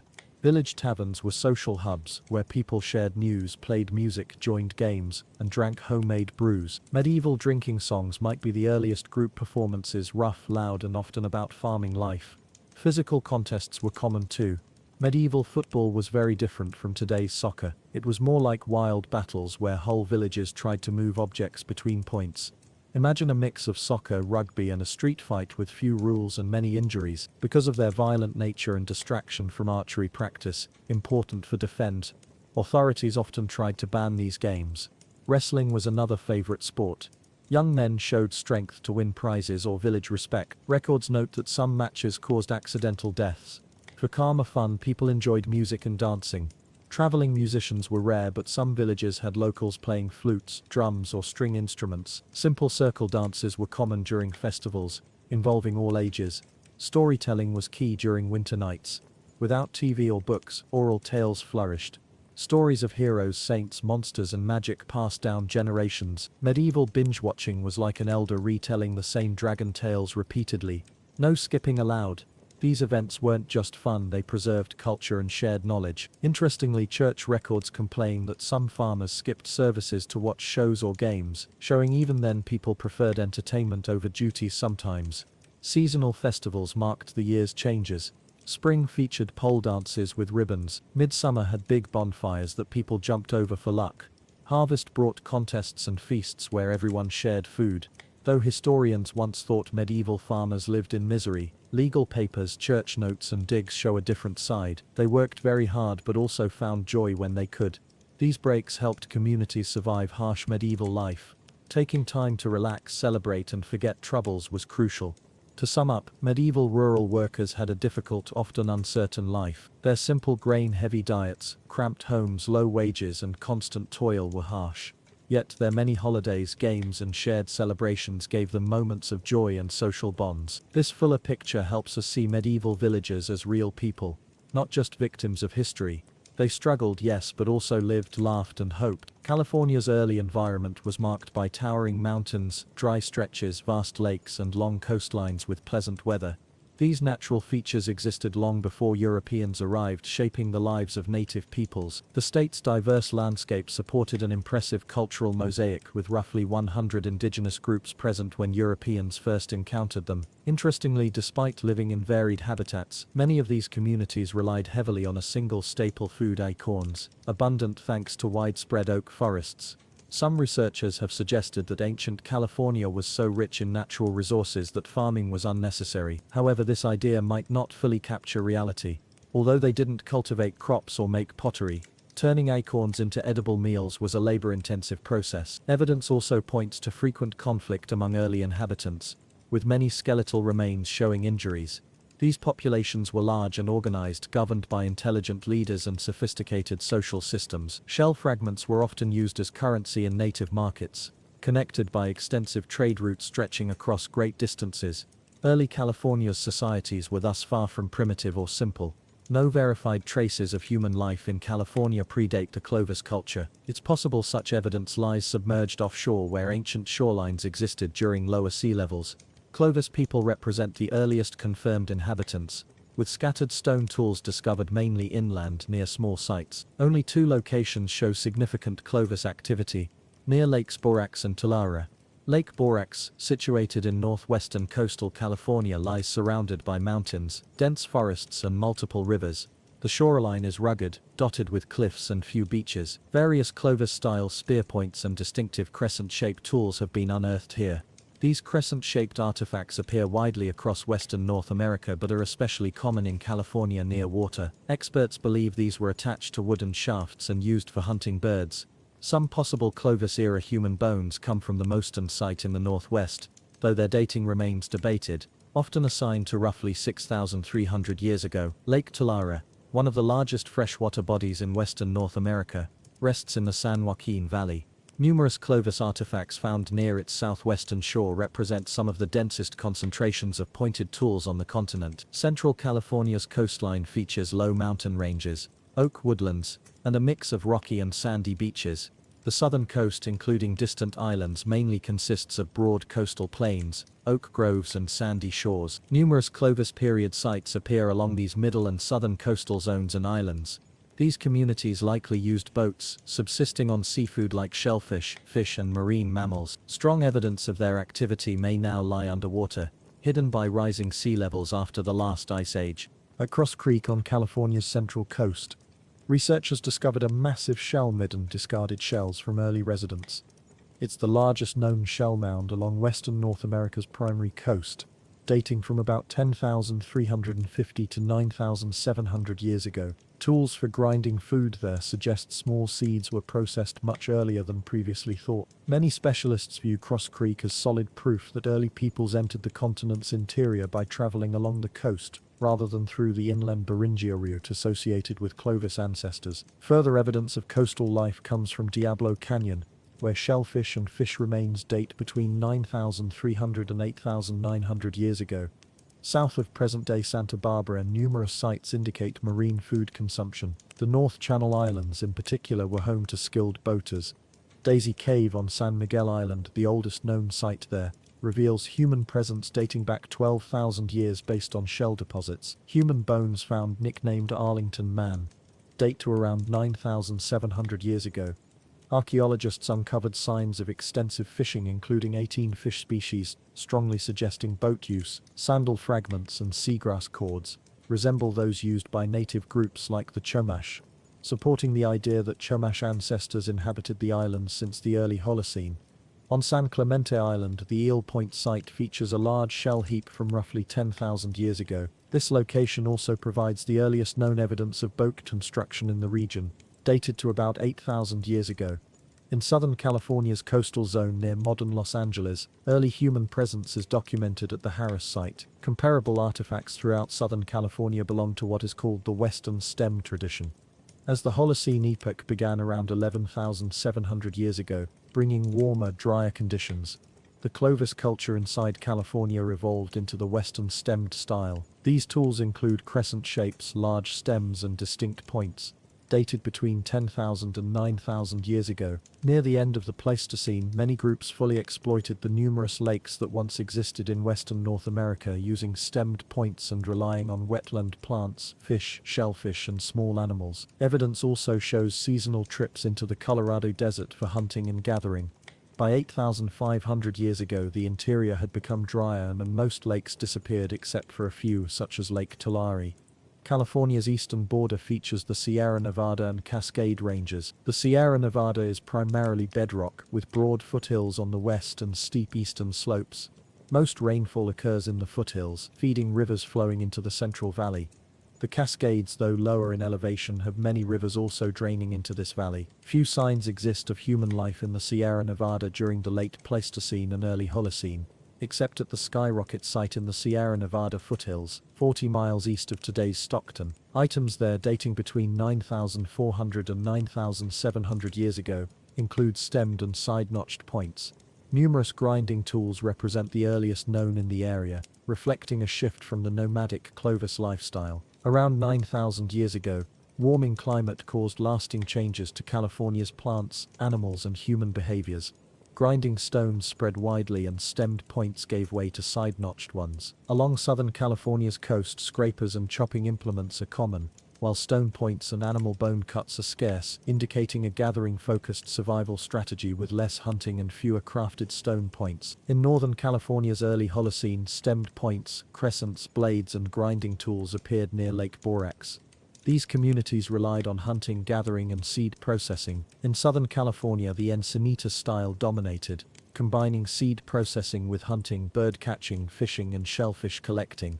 The Channel Islands stood apart from the mainland. Sites dating from 8,000 to 6,500 years ago, on the North Channel Islands, show few grinding stones but many digging sticks, probably used for harvesting tubers, though seafood remained the main food source. San Clemente Island hosted a significant settlement from 8,900 to 5,500 years ago, where 18 large houses built from whale bones indicate established fishing communities in the early Holocene. Few people lived deep inside California. Large regions like the Cascade Range, Sacramento Valley and southern San Joaquin Valley saw small populations. These valleys form the Central Valley, stretching roughly 450 miles long and 40-60 miles wide, bordered by the Sierra Cascade Mountains and coastal ranges. Rivers from the Cascades and northern Sierra flow into the Sacramento Valley and the Sacramento River, while those from the central and southern Sierra drain into the San Joaquin Valley and River. About 7,000 years ago, cooling began affecting ocean temperatures as well. During the mid-Holocene, mortar and pestle tools appeared statewide, used to process acorns into food. Their widespread use indicates acorns became a staple for many groups. Supporting evidence includes moderate to heavy dental wear on human remains found after 5,000 years ago. Tiny stone fragments from grinding acorns accumulated in teeth, causing gradual wear, though this was hard to detect while eating. Life improved over time, with populations growing and social and political systems becoming more elaborate. Acorns were central to many native diets. California featured about 15 oak species producing acorns. Though acorns were abundant and easily gathered in autumn for later use, women invested significant time and energy harvesting and processing them. Despite the effort, acorns provided substantial nourishment. Daily acorn preparation involved removing nuts from shells using mortars, grinding them into powder, leaching tannins by soaking, and finally making edible mush or bread to eat alone or with other foods. By roughly 5,000 years ago, sea levels stabilized. Sandy beaches formed along the coast, with river mouths, mudflats, and marshes creating favorable living environments. Groups settled many coastal areas, safe from flooding and erosion. Although acorns remained a dietary mainstay, hunting increased, and diets diversified more than ever. Coastal communities gathered shellfish and hunted marine animals, while salmon fishing thrived in inland rivers. Site numbers and sizes grew significantly compared to earlier periods. Northern California's dense forests and rugged shores made survival tough, pushing inhabitants to focus on acorns and salmon. On the mid-coast, mortar and pestle use surged during the mid-Holocene as people shifted from mobile coastal gathering to more permanent lifestyles based on acorns and hunting. Where the Sacramento and San Joaquin rivers converge lies western North America's largest river delta, flowing into San Francisco Bay. Around 5,500 years ago, shellfish consumption increased dramatically, evidenced by large shell mounds. These deposits containing shells, ash, rocks, soil, human burials and artifacts may have served as more than trash heaps, possibly acting as burial sites, grave markers or territorial boundaries. Between 6,500 and 5,500 years ago, many sites across California saw population declines during a warming phase. Around 5,800 years ago, shellfish variety dropped sharply, indicating shrinking river mouths and bays. Several centuries later, shells suited for sandy beaches rose again as climate cooled and became wetter. As sea level rose during the late Pleistocene and early Holocene, many early coastal sites were submerged or eroded away. Some were rediscovered in estuaries and marshes. Submerged sites provide new insights into early human coastal life. By 3,500 years ago, a warmer climate helped native populations grow and spread inland, developing diverse cultures. This growth coincided with increased regional trade and exchange networks, as evident by widely found shell bead ornaments and tools. Long before air conditioners existed, Americans tackled the summer heat with resourcefulness and endurance. On a sweltering August afternoon in the 1880s, people found relief on spacious porches, relaxing in the shade as insects buzzed nearby. Porches were more than just social spots. They were a staple in nearly every 19th century home design, providing a cool outdoor area where families could enjoy the breeze and even share meals. Inside, houses were built with tall ceilings and large windows to help heat escape. Many homes featured a central hallway with doors aligned front to back. Opening them created a straight path for cooler air to flow through. Builders paid close attention to how air moved, placing windows where breezes were strongest and installing small windows above interior doors to vent stale air without sacrificing privacy.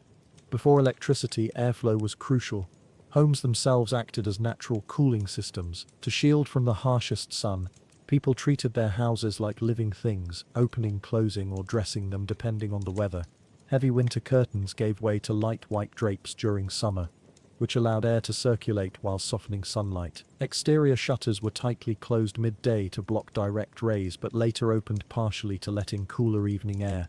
After the Civil War, fabric awnings became common, especially in cities stretching from the east coast to the deep south. These striped cloth covers did more than look nice.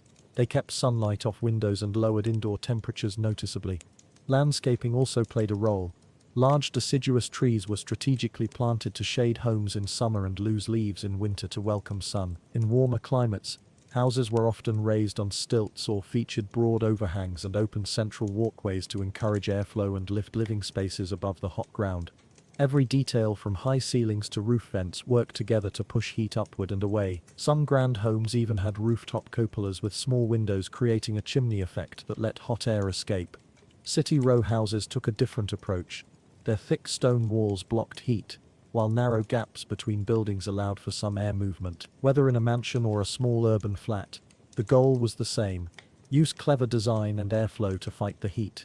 During scorching days, life slowed down. In the south, towns grew quiet by early afternoon as windows were shut tight against the sun, and people stayed still until cooler temperatures returned. This was the closest thing to an American siesta. Shops closed for a few hours. Families retreated to shaded porches, sipping iced tea or lemonade. Some lucky enough rested in cool front rooms or basements. Evenings brought relief and social time outdoors. Families moved dinner tables onto porches and lingered outside under the stars, enjoying any breeze. Cities offered public parks established in the late 1800s, providing shade and greenery for gatherings. On the hottest nights, some city dwellers desperate for fresh air slept outdoors on fire escapes, flat roofs, or even in parks near water. In New York, it was common to see apartment residents stretched out on fire escape ladders in light clothing, risking fines and safety hazards because the heat was unbearable indoors. During the brutal heat wave of 1896, when indoor temperatures hit 120 degrees in crowded buildings, many sought refuge on rooftops. Unfortunately, a few fell to their deaths in the process. Public bathhouses, initially built for hygiene, became popular cooling spots on sweltering days. Whether rich or poor, Americans shifted their routines to match the weather, rising early for chores, resting midday, and becoming active again at sunset when the heat faded. One more remarkable fact: despite the heat, 19th century fashion demanded full coverage. Men wore long sleeves, pants, vests, and jackets. Women donned floor-length dresses with tight bodices and petticoats. It seems stifling to us, but they had ways to cope. Clothes were made from natural, breathable fabrics like cotton, linen, and lightweight wool, not the synthetic fibers common today. Many shed extra layers during summer, and damp clothing could cool skin when shaded. Light colors, especially white, reflected heat. Think of a southern gentleman dressed in crisp white linen. Accessories doubled as cooling tools. Wide straw hats and small parasols offered personal shade, while hand fans created portable breezes. Once luxury items imported from Asia and Europe, fans became cheap, mass-produced giveaways by the late 1800s. Churches were filled with waving fans during hot services. Fans crossed social lines, from silk fans of the wealthy to paper fans for factory workers. But not all cooling methods were refined. Children and others found their own ways to beat the heat. Thanks to the booming ice trade, regular Americans gained access to natural ice harvested from northern lakes. By the 1870s and 1880s, nearly every city had an iceman delivering blocks of ice. Middle-class families kept iceboxes, early refrigerators cooled by large ice blocks, allowing for chilled drinks, fresh fruit, and frozen desserts. Ice cream parlors flourished, offering sweet relief from the sun. Ice was also used in early cooling devices. Some showrooms placed ice blocks in front of fans to blow cooler air onto hot visitors. A famous example was President James Garfield's sick room, where workers rigged a fan blowing over ice through cotton screens, lowering the room temperature during a heat wave, a small comfort in a tough time. Inventors had dreamed of machine-made cold for decades. As early as 1842, Dr. John Gorrie in Florida built a machine to cool yellow fever patients by making ice and cool air, though it was ahead of its time and not widely adopted.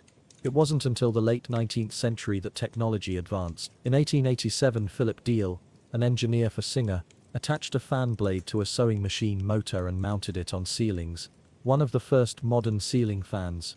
But most homes lacked electricity, only about half had power by 1925, so many fans were manual or oil-powered. Creative gadgets appeared. Rocking chair fans moved air when rocking, and foot pedal fans were made as early as the 1780s. Patrons like George Washington tried them. By the late 1800s, wind-up table fans and small oil-powered fans were sold. People were willing to try anything for relief from the heat. Not everyone had equal access to these comforts. Class divisions were clear. Wealthy city dwellers often escaped summer heat by vacationing, building beach cottages in Newport or mountain cabins in the Adirondacks. Even middle-class families used trains to visit lakes or shores. Summer saw cities emptied of the rich, while resorts bustled with life. Whether through changing locations, routines, or architecture, Americans adapted to their climates with ingenuity and common sense. Looking back, it's impressive how people managed summer before air conditioning. They designed homes that breathed, dressed for the heat, shifted their daily habits, and used nature, wind, shade, water, ice to stay comfortable. Life slowed down, sweat poured, but they made the most of hot days long before modern cooling transformed everything. So next time you turn on your AC, remember how far we've come from those tough, sweaty summers.